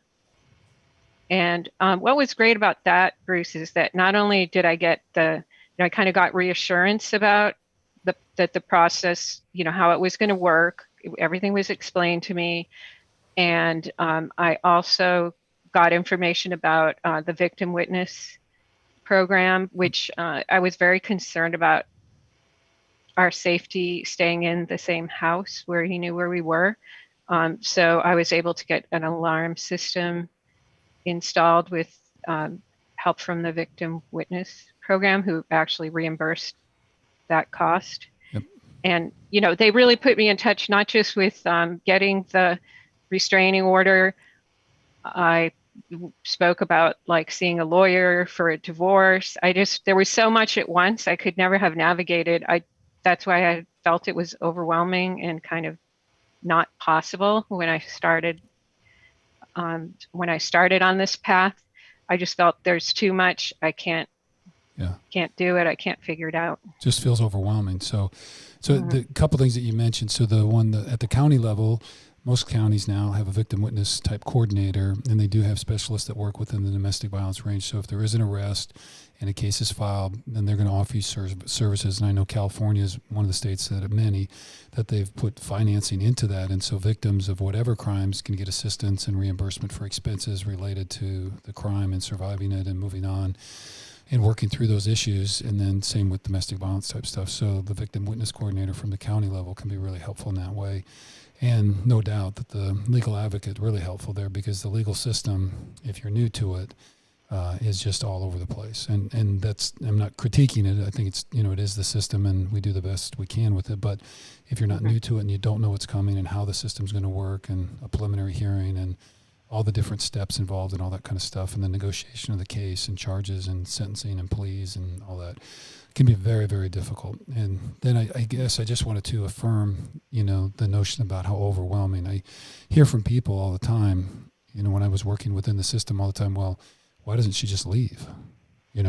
Just like it's, okay, well, by the way, he's got control of the money and can shut off our phones and all that kind of stuff. And like you said, threaten to stalk us and find us and all that. So it's just not as that simple. So anyway, so just affirmations for all the work you went through, and because I know it must feel like quite a mountain. And so to have at least somebody with you, and Next Door Solutions was that person to help guide you. I always told my clients, the legal system's like a jungle, and I'm your guide through the jungle. And so, right. And you need one, and you really do. So, okay. So eventually then you worked through the criminal case and filed for divorce, got divorced.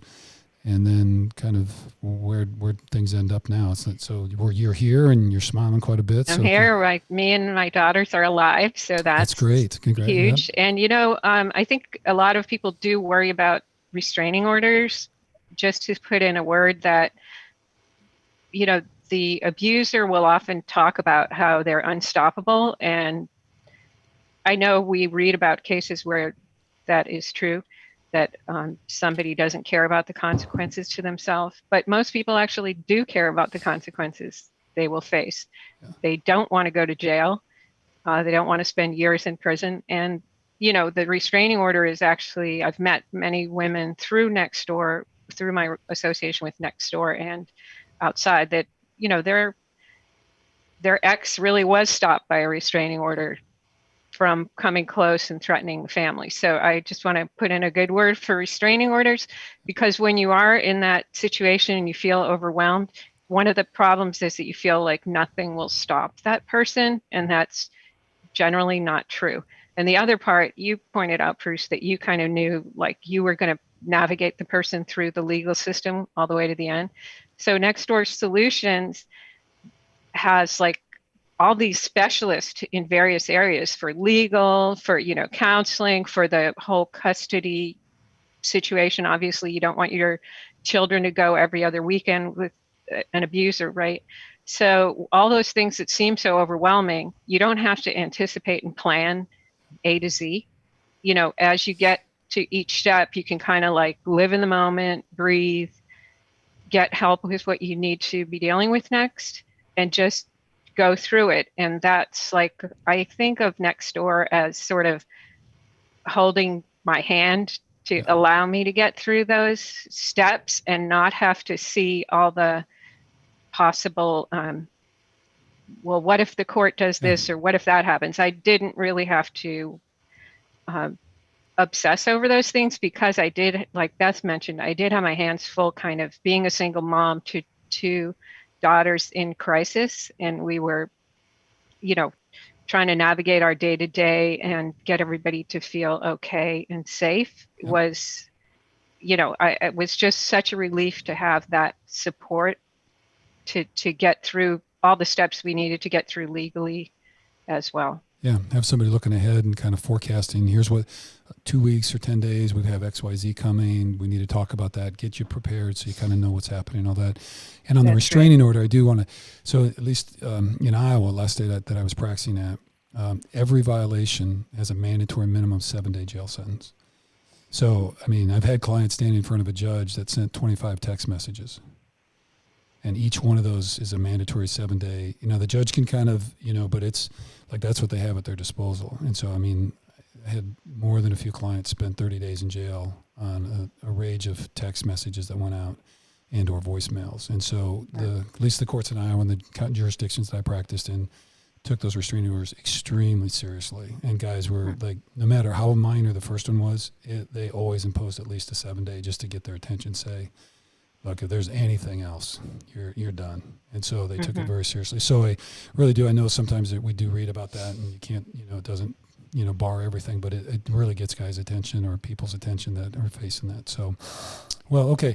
Well, let's evolve a little bit. So maybe just to both of you. So one of the things we do like talking about too, so are there, and I'll just kind of put this out there and then you guys can kind of work on it. So one thing is kind of, are there, root causes behind some of this stuff that's going on that would be worth talking about? And then are there systemic either issues or responses that you're involved in?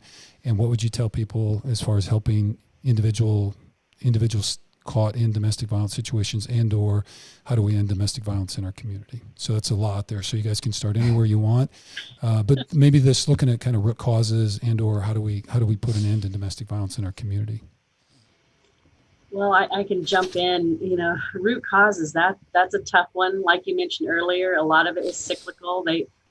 What does a healthy relationship look like? And their role models aren't the best. But all the stressors, you rattled through a few of them, and all the stressors that we're experiencing under the sheltering in place, job loss, food insecurity, the kids sheltering at home, they don't have breakfast and lunch at the school anymore. The list goes on, and they're so much more critical now than they were if we had this conversation 6 months ago. Right. So we really are in a worldwide crisis situation with this. And again, the percentage that here, and you've seen reported across the nation, is that 99% of all domestic violence victims are also financial abuse victims. And it's true. Even if they're, whether it's high tech or we've even had physicians, and yet their paycheck is being held on to by their abuser. They have very limited options. And so, that's why we're here to help somebody that's in that crisis situation to escape that. But one of the things we've learned over our 49-year history is that we've been so dedicated to helping women in crisis. And we've got that down. We know what we're doing and what the needs are. But what we're learning is we're not going to change those numbers. The 1 in 4 women, and that's before COVID, 1 in 4 women will experience domestic violence in their lifetime. The only way we're going to change that number is if we start going upstream and start teaching the kids. One of our new programs I mentioned is we're really focusing on prevention now. We really are shifting the lens. And one of the things that we were looking at not only is in the healthcare community and how to identify and screen for that in the healthcare community and provide resources. But this is one that has gotten, we were talking about the 49ers and their attention, is there is a coaching boys into men program. And that's one, of course, that we've implemented, but has come to a screeching halt recently without, high school sports going on. Right. But it's working with coaches. Because we know our kids get to a certain age and they won't listen to us. I know when my son was in high school, his coach was everything. He didn't really listen to us anymore. But when his coach said something, that was powerful. He listened. He paid attention. Yeah.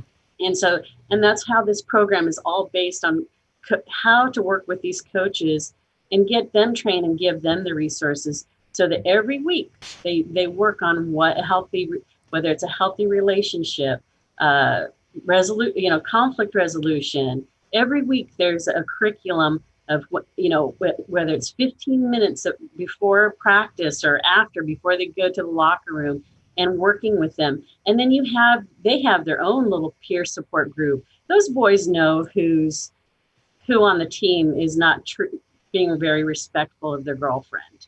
They know who the bullies are.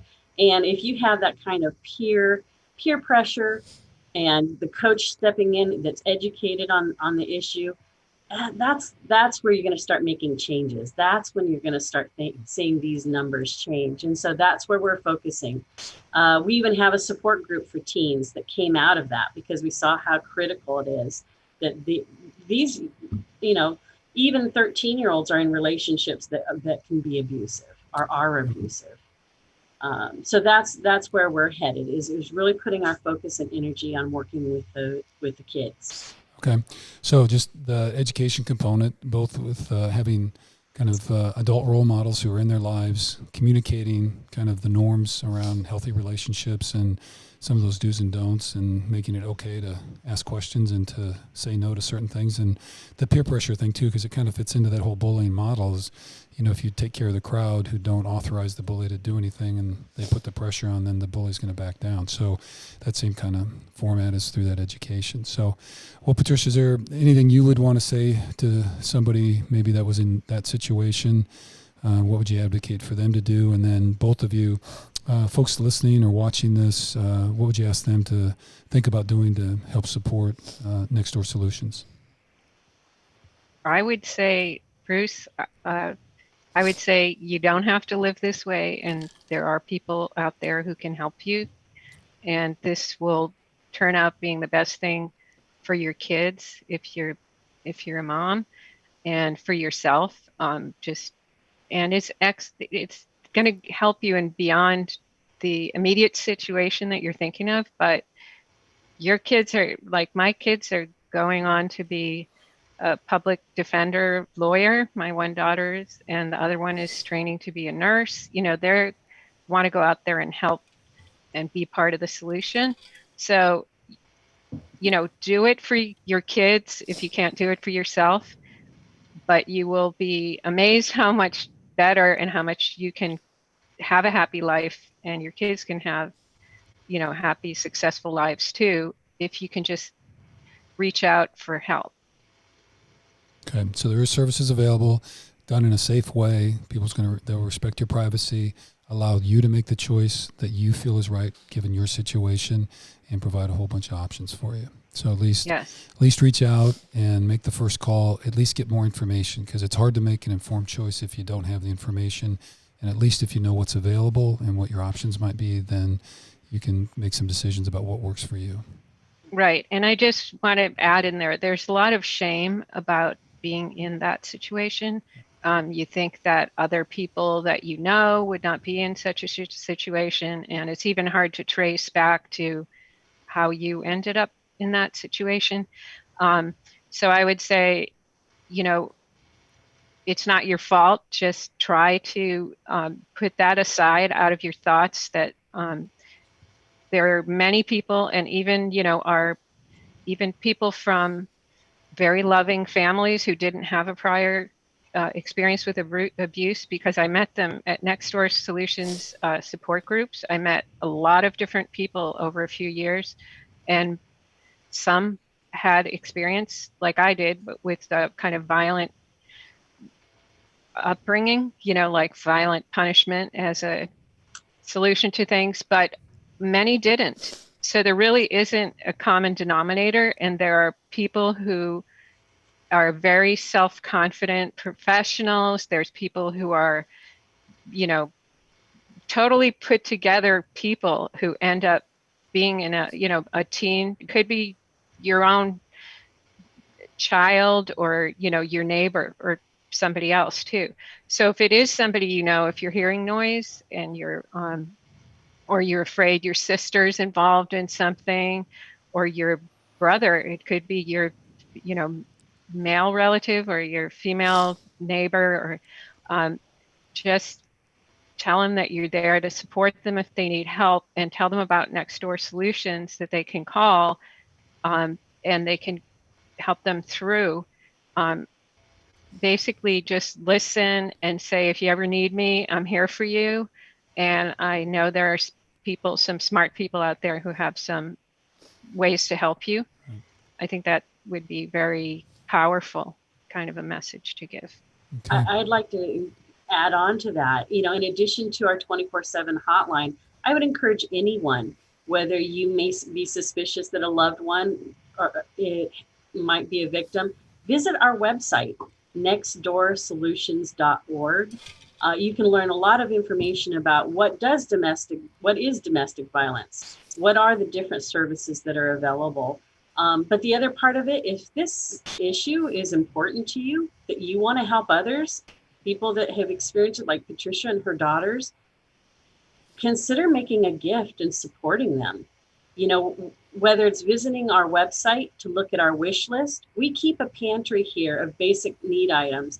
And in the last 6 months, that pantry has been in more demand than ever before, whether it's people needing diapers or formula or even deodorant and shampoo. We keep our pantry full of donated items so that they don't have to make that choice of whether they pay for dinner tonight or buy a bar of soap. You know what I'm saying? So please visit our website, see if you can help, whether it's making a donation to something, you know, that we keep in our pantry. You can even order from the comfort of your own home and have it delivered here. Okay. But just to give you an idea, we kept talking about restraining orders. Well, it costs about $250 for a restraining order, you know, for us to process the length of $250 to basically rescue someone. You know, if you can only make a $50 donation, that covers the cost of one advocate taking a hotline call.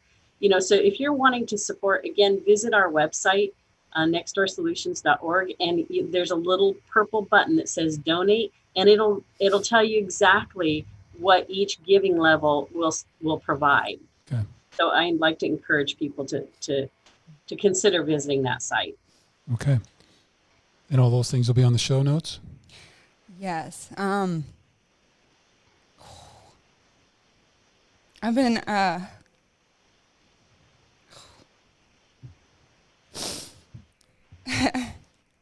mean, a lot of these episodes that you like really hit me.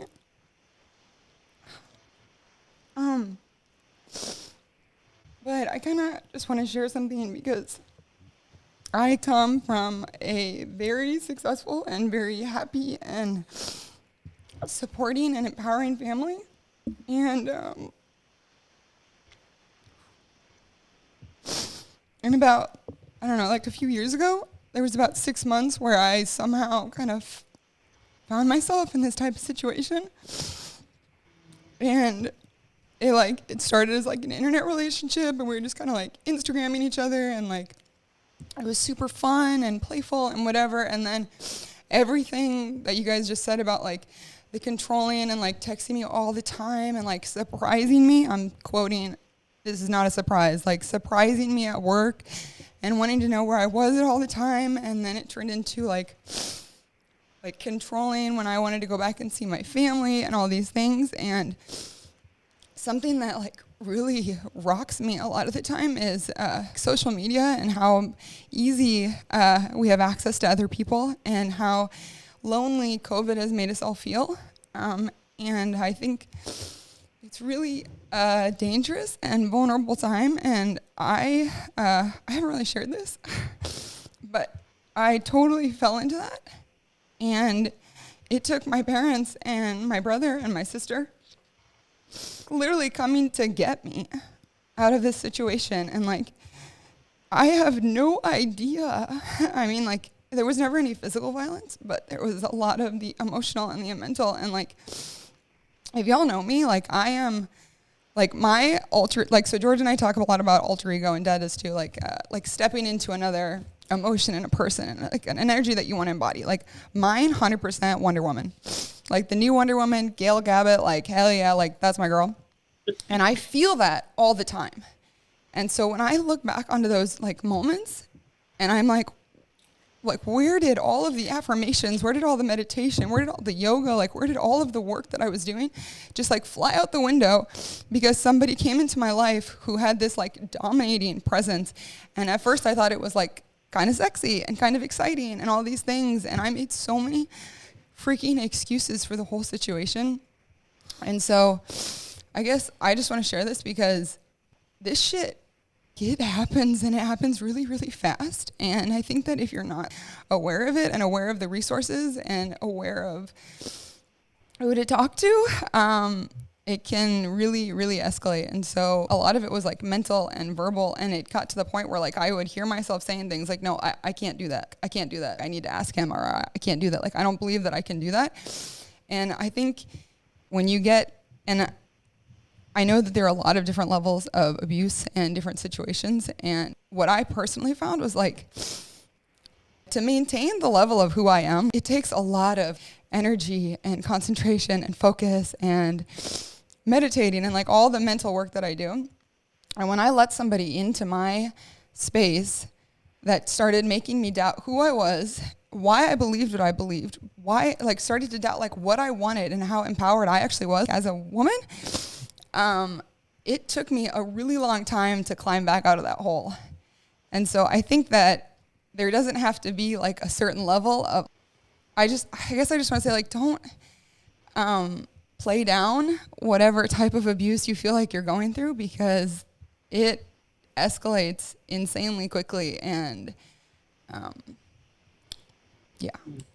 Thank you so much for sharing. I'm in a full sweat right now. I heard. I've been like crying the whole episode. I'm sitting next to her, and I kind of heard her sniffling a little more, and I was like, oh my I God. think I'm okay.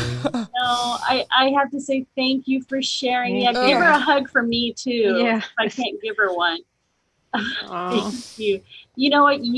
If there's one woman that watches this and can relate to what you're saying, you could be saving a life by sharing. Seriously, because it is, no matter how strong you are, there's somebody out there that can manipulate you because you do share your heart and open your heart. And black eyes and bruises heal. But those emotional scars, they last a long time. And that's why I can't communicate enough about, if you don't have such a supportive and loving family like you do, that's why these support groups are crucial. Yeah. Because those scars that we can't see, they take a long time to heal. They take a long time to heal. And for everyone listening and watching to hear, this can happen no matter how strong a person you are. How much of a background and support system you have. It may not be enough. You may need to call Next Door Solutions for a little bit of help. We don't give handouts, we give hand ups. We help people up and out of those, unhealthy situations. That's what we're here for. Yeah, to be totally honest, I felt this insane amount of shame of like what I was going through, because I was just, to go to them and be like, this is the situation I'm in, I need help. It was me going through all these mental blocks of, this isn't who I'm supposed to be. Like, this isn't what I'm supposed to, like, I am not supposed to be in this fucking solution or in situation. Like, this is not where I'm supposed to be. How the hell did this happen? There was a lot of shame, and like, literally I could tell him anything and he's going to love me no matter what. She never really did say it. I just got on a plane and went. Oh, wow. You know what I mean? Just because I knew it wasn't her. She wasn't able to tell, but I knew. Because I was used to it. I've heard the stories for, 20 years. I've been around it and I'd seen it. And so she was talking about it, and I could just tell I was not the person that I'd known for all those years. So I just got on a plane and went. And so we took care of it. Well, yeah. I just want to add to Beth's, yes, that is really powerful, Emma, that you shared that. And I think that's going to make a lot of women brave enough to step forward, because you come across like such a confident and has it all together woman.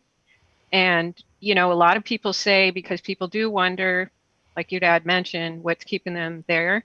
And I have heard people say like, they're both crazy. They're like this kind of crazy support system that somehow they like this, but that is really not the case. I've virtually met nobody who likes or is that situation they're in, or who is crazy, or I've met women who are like senior directors and VPs and lawyers and people like that, as well as just students and every kind of job, but they all feel ashamed because they're not that's not supposed to be them. And they feel that they will be judged, and they kind of want to find their own way out of it too, because a lot of us are very self-sufficient, independent women. And you think I should be able to stop this. But you really do need, sometimes you really do need to get a hand, get your support system helping you. And it can be your family, and it can be Next Door Solutions, because maybe your family doesn't know that much about how to get you out safely, right? Yeah. Yep. And or both, Yeah. Maybe just a guiding hand with people that have been through it and can help guide the family that does want to help, but maybe they're not too sure about what to do. So it's, And I think it took this enormous amount of energy for me to put words to what was going on. And I think that was, everybody's situation is different, but for me, it was so much energy to be helped.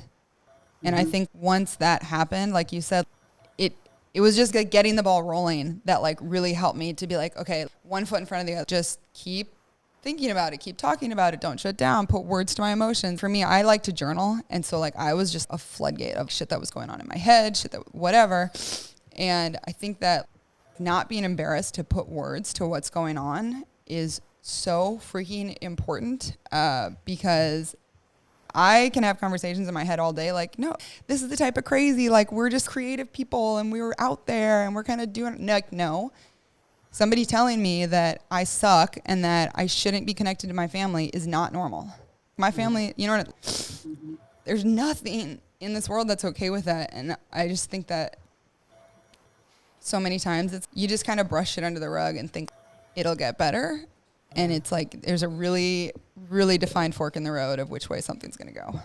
So, unfortunately, I was going to say, unfortunately, domestic violence has, because of that shame, it has been in the shadows. In fact, even the CDC calls this domestic violence is the shadow pandemic.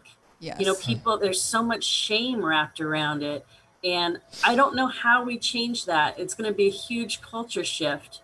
But I think we're starting to, I think it started with the Me Too movement. And I think we're heading in the right direction by having by you inviting us onto this. We're having this information, we're having these conversations, and we're sharing with your followers, this information.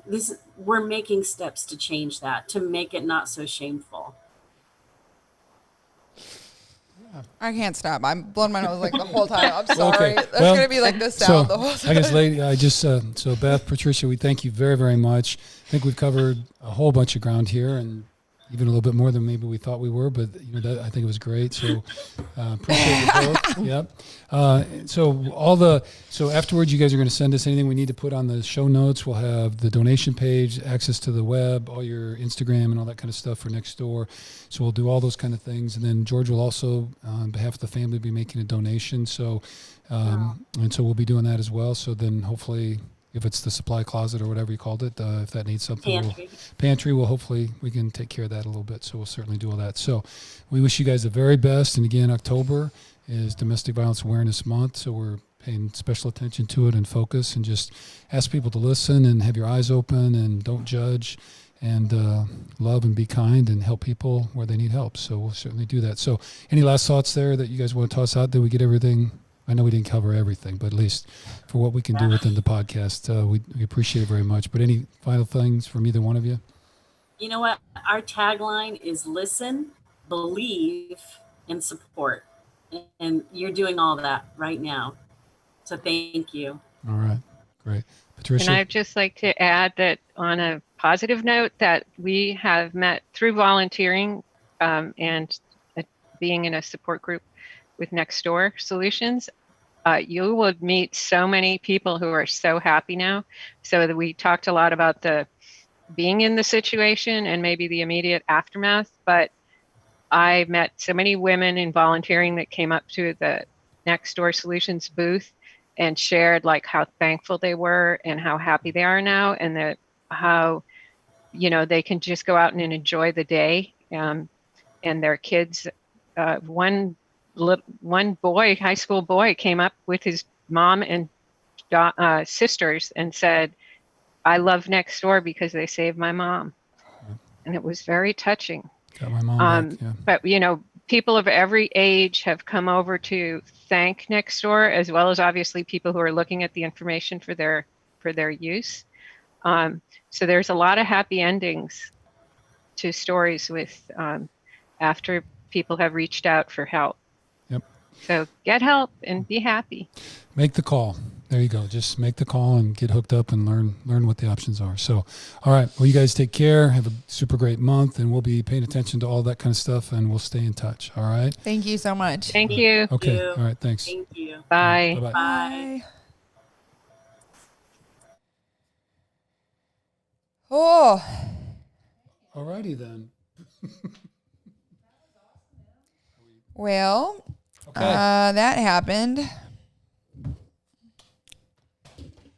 Didn't quite know we were going to go there. Dude, literally, my palms have been dripping, like so wet and clammy. And my heart's been like, I asked her 4 questions. I could not even hear what she was saying. It's like my heartbeat was like in my ears. Like I think the last question I asked her was like 20 minutes in, and I was like, so you made a phone call? Yeah. No idea what I was asking. Yeah. Okay. So yeah. So Nextdoor Solutions, and October is Domestic Violence Awareness Month. So I think you heard it all right there. So we'll all the connections and notes will be up, and ask us just all to be paying attention and think about it, and create communities and families where people can feel safe and be connected and get the love that they need. So, all right. Thank you for listening. And if you guys, I mean, obviously we have Nextdoor Solutions, but if you want to message our podcast app or anything, we're here and we're listening and we check it, and there is nothing to be ashamed of, because who knows what. I don't think I'd be hosting a podcast if I hadn't. Yeah. Yeah. Maybe not. So yeah. And then if you're somewhere else other than the San Jose Bay area, there, like she said, there's all kinds of resources, but you can call their number and they will get you hooked up with somebody local. And again, if you want to email us at our info page, then you are more than welcome to do so. And there are only 2 people that read that, and that is Em and I.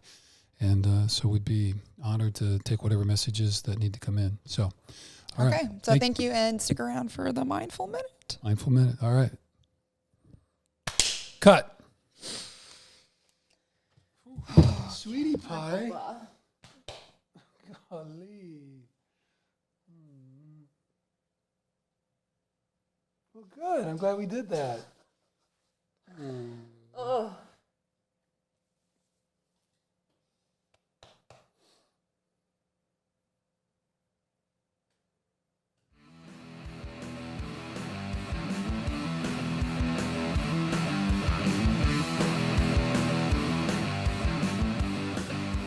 Take one. All right, everyone. Thank you so much for listening to those interviews. It's kind of crazy when you have something to say and it just needs to come out. So thank you guys for this. Feels like a very safe space, and I'm very thankful for the community and my host, my co-host. Just love you so much. Rescue. I love you too. All righty. So Mindful Minute. So we are on stage 4 of the 8 stages of the Mindful Athlete. And this one is connected body. So we talked kind of similar about this within the quote corner, but we want to reiterate this.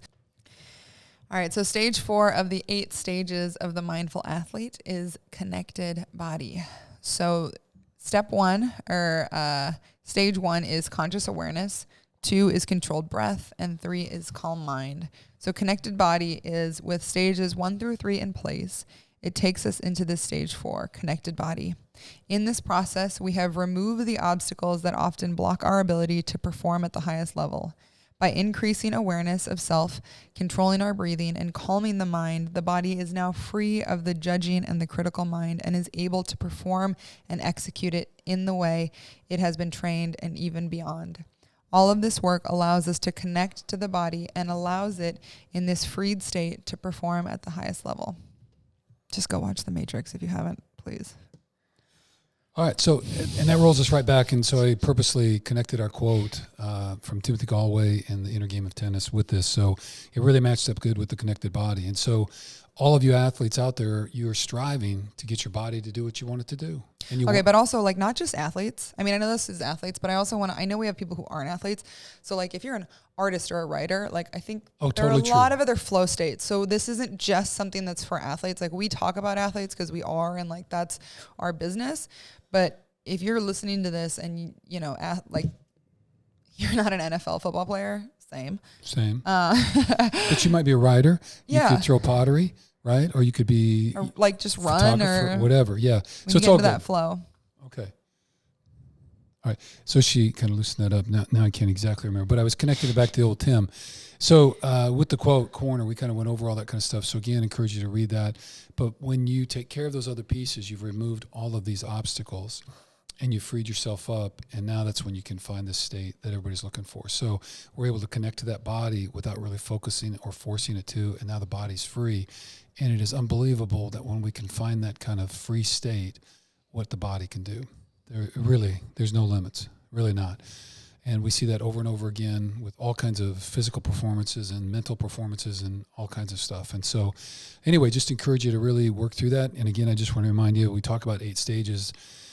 It's more like a pie chart, than a linear process. It's very circular and everything's interconnected. And so we'll continue to talk about that, but we're just running through them one at a time as you're thinking about that. So anyway, that's our Mindful Minute, stage 4 for week 5 in the Dolphins.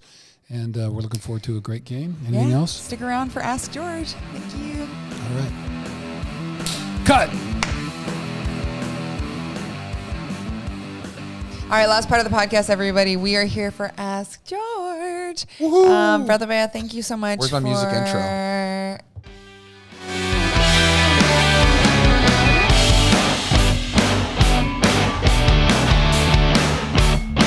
Ask George. Let's do it. Ask him. Hey, here we go. Okay, so we had a lot of questions kind of surrounding the idea of a dream team. So I want to pitch it back to George. Can you talk to me about your 5-ish favorite players while you were growing up? Let's see. 5 players that I loved to watch while growing up. My favorite football player of all time. Emma Kittle. No. I'll save that one for last, actually. But other players I loved to watch growing up, I loved watching Dallas Clark because we had season tickets to all the Iowa games growing up, so we'd always drive up. It'd be like an hour drive. We'd go up, we'd tailgate, and just have an absolute blast. That was really fun for me. Dallas Clark, Bob Sanders was my other favorite Iowa player. He was so fun to watch. He was just so violent on defense. It was awesome to see. Let's see, those 2. I always loved Brett Favre. Just the gunslinger. Thought that was so cool, and just how much he loved the game. You could tell. Claire loves Brett Favre, too. Claire loves Brett Favre. She does. Let's see. One more before. For some reason, I loved Dwight Freeney, and because I loved his spin move. I just thought that was so sick. He would just put offensive tackles in a blender every once in a while, and I thought that was super dope. Let's see. My favorite player. Do you do that to people now? Do you put guys in a blender? No. Well, I sometimes watch some of my releases. I would say my favorite player of all time, though, Ron Dane from Wisconsin. Ron Dane. Oh, yeah. Born in Madison, Wisconsin. Grew up a Badger fan. Born on a football Saturday. Was born on a football Saturday when Wisconsin upset Ohio State, I think. Is that what you said? I don't know. I have said that. I actually went back and researched it. Oh, you were wrong? Yeah, it wasn't Ohio State. They did win, but it wasn't Ohio State. Who'd they beat? Sorry. I think it was Northwestern that weekend. Sorry. It just sounds better. No, that's fine with me. I'm not a huge fan of them either. But it's fine. Okay. No, but just going to Camp Randall, going to games, I just always had so much fun. And hearing the whole stadium just chant Ron Dane was one of my favorite memories. So. And the announcer every time he carried. We were so little. I remember that. So little. In the early days that we'd take him to Camp Randall, he'd fall asleep and we'd tuck him underneath the seat on the ground, underneath our bench, and then he'd wake up for second half and then he'd be all over the place. But anyway, yeah. So little known fact, but yeah, grew up listening to the announcer, and every time Ron Dane had a big run, Ron Dane. So anyway, yep, that was our favorite growing up, and won the Heisman that year and set the NCAA record for total yards rushing. Didn't he break the record against Iowa? He did break on a 99-yarder. And we were at that game. We were in the end zone that he ran out of. It was pretty sick. It was pretty good. Yep. It was a really amazing day. Not for the Hawkeyes, but it was pretty cool being in Madison. That was before George went to Iowa. Yeah. I mean, you were a Hawkeye, but that was before George was ever. That was a great atmosphere, though. Camp Randall's We were awesome. straight up Badger fans, and we still have a Bucky Badger stuffed animal. Yeah. Camp Randall was a rocking place. Yeah, no doubt. So, okay. Any other questions? Or yeah, absolutely. All right. So, do you and Claire think you may give Deanie a furry brother or sister someday? Yes. 100%. 100%. Yeah. Like, we're going to have an acreage full of dogs. I tried to get one like a month ago, and she said, dude, come on. Like, we live in a 2-bedroom apartment. Relax. And I was like, fine. Patience, Padawan. All right, last bonus question. Lydia, this is a big LOL, so excellent question. Is Bruce as scary intense in real life as he sounds on podcasts? This is the second question from Lydia, because I know she was on the last podcast as well, and she tweets at me all the time. So hello, I see your tweets. Lydia, I appreciate them. Your pineapple question started a terrifying debate on social media where very, very strong words were used, and I backed out of that quite quickly. You are a 2-time question guest, reoccurring guest. I know the Bruce Lydia. one. I had to bring the Congratulations. What's up, Lydia? Is Bruce as terrifying as he sounds? To everyone but us, yes. Ask any of my friends; they're all terrified of my father. Yeah. You know, he's incredibly kind. Mm-hmm. Incredibly kind. And scary. It's Papa Bear. It's spooky season. Papa Bear. Ooh. Oh, wrong button. Ready? 1, 2, 3. All right. I'm Okay. going to sleep. All right, that's it. Okay, thank you so much, GK. We love you. Make sure, everybody, that you get your Ask George questions in by Tuesday of every week by noon Pacific Standard Time. And then no one has been anywhere close to the numbers that George is guessing. So let's keep the guesses rolling in. You can just put those in the Ask George questions when you're actually asking or guessing, whatever. So it's 8 numbers, and the first number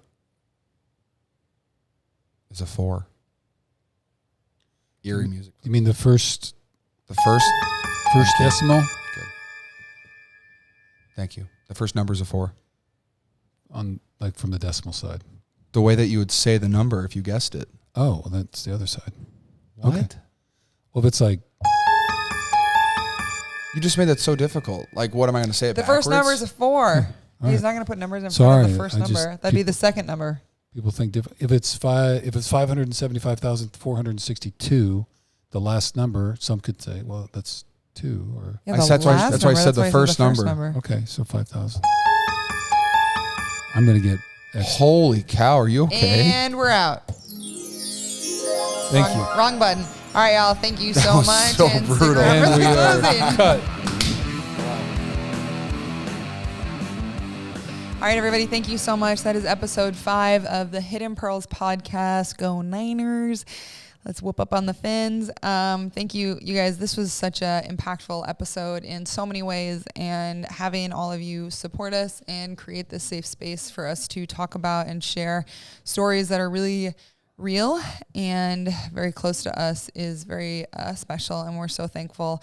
Thank you to everyone who is sending in all of your Ask George questions. They are hilarious and awesome. Just to reiterate, if you are new to this, at the end of the season, so on our website, thunderbirdperformance.com, you can go to the Connect page, and there's a tab where it says Ask George in the subject line. So do that, and then you can submit questions directly to George. We read them and vet them, and then we're going to put a list together, and then George and all of us are going to go through and pick out the best question at the end of the season, so the end of the football season, whenever that is. And we're going to give the winner a signed pair of 2019 game gloves. So George has a very small collection of those, obviously. But we have some, and we're going to send them out to you guys. And then the other giveaway that we're going to do is George is doing a number. So you have to guess the number. We talk about that in the Ask George section, but it is an 8-digit number, and all of the numbers have to do with GK. So make sure that you are doing that if you want to. It's a great way to talk to George, get involved with George, and always remember you can find us at Hidden Pearls Podcast on Instagram. And if you're interested or if you're touched by or connected to any of the stories that we are sharing, please go into the show notes. You can reach out to me. I will send you the link. If you feel like donating, whether it's your time, whether it is your treasure, whether it is your talent, whatever it is, Bill, that was such a great quote. Yep. So, and last thing I want to shout out is the t-shirts we're wearing tonight. This one is from Travis Austin. He is an artist in Nashville, Tennessee. Travis, you are a homie. You are so great. And his whole thing is one of one. So all of these are custom pieces that he creates. And so Travis also created those wild but such badass hats that Claire and I got for our road trip. And so mine's the red one with the snake around it. This is not Travis Austin. You can actually find that on lettysetgo.com, but it's from Georgia's National Tight End Day. So that's it Just like it. Yeah, and just a couple points. So tonight we did Next Door Solution. So just a reminder, don't hesitate to get a call. If you know somebody you think may be in trouble, do that. And then second, I just want to know, we all saw this last week, what happened with the Chiefs and Patriots game. It got postponed because Cam was tested positive, and it turns out there's a few protocols that kind of weren't going too well, and not everybody was wearing masks. So listen, I just want the NFL season to make it all the way through. I think all of you folks do, and I know you may not think you have a lot to do with it, but let's just wear our masks when we're out, try to reduce this thing so we can get back to whatever the new normal is going to be. But let's everybody do your part. Stay home if you don't feel good, wash your hands, and keep wearing your masks. And let's be super careful about all of those kind of things. And the vote is still coming up. If you haven't registered, please register. Take a friend to register, and then plan on early voting, absentee voting, whatever it is. Make sure it happens. Every vote counts. Every voter counts. Okay, that's all. You count. Yes, you do. All right. Thank you so much, BK. You. All right, we out. See you next week. Go Niners. Cut.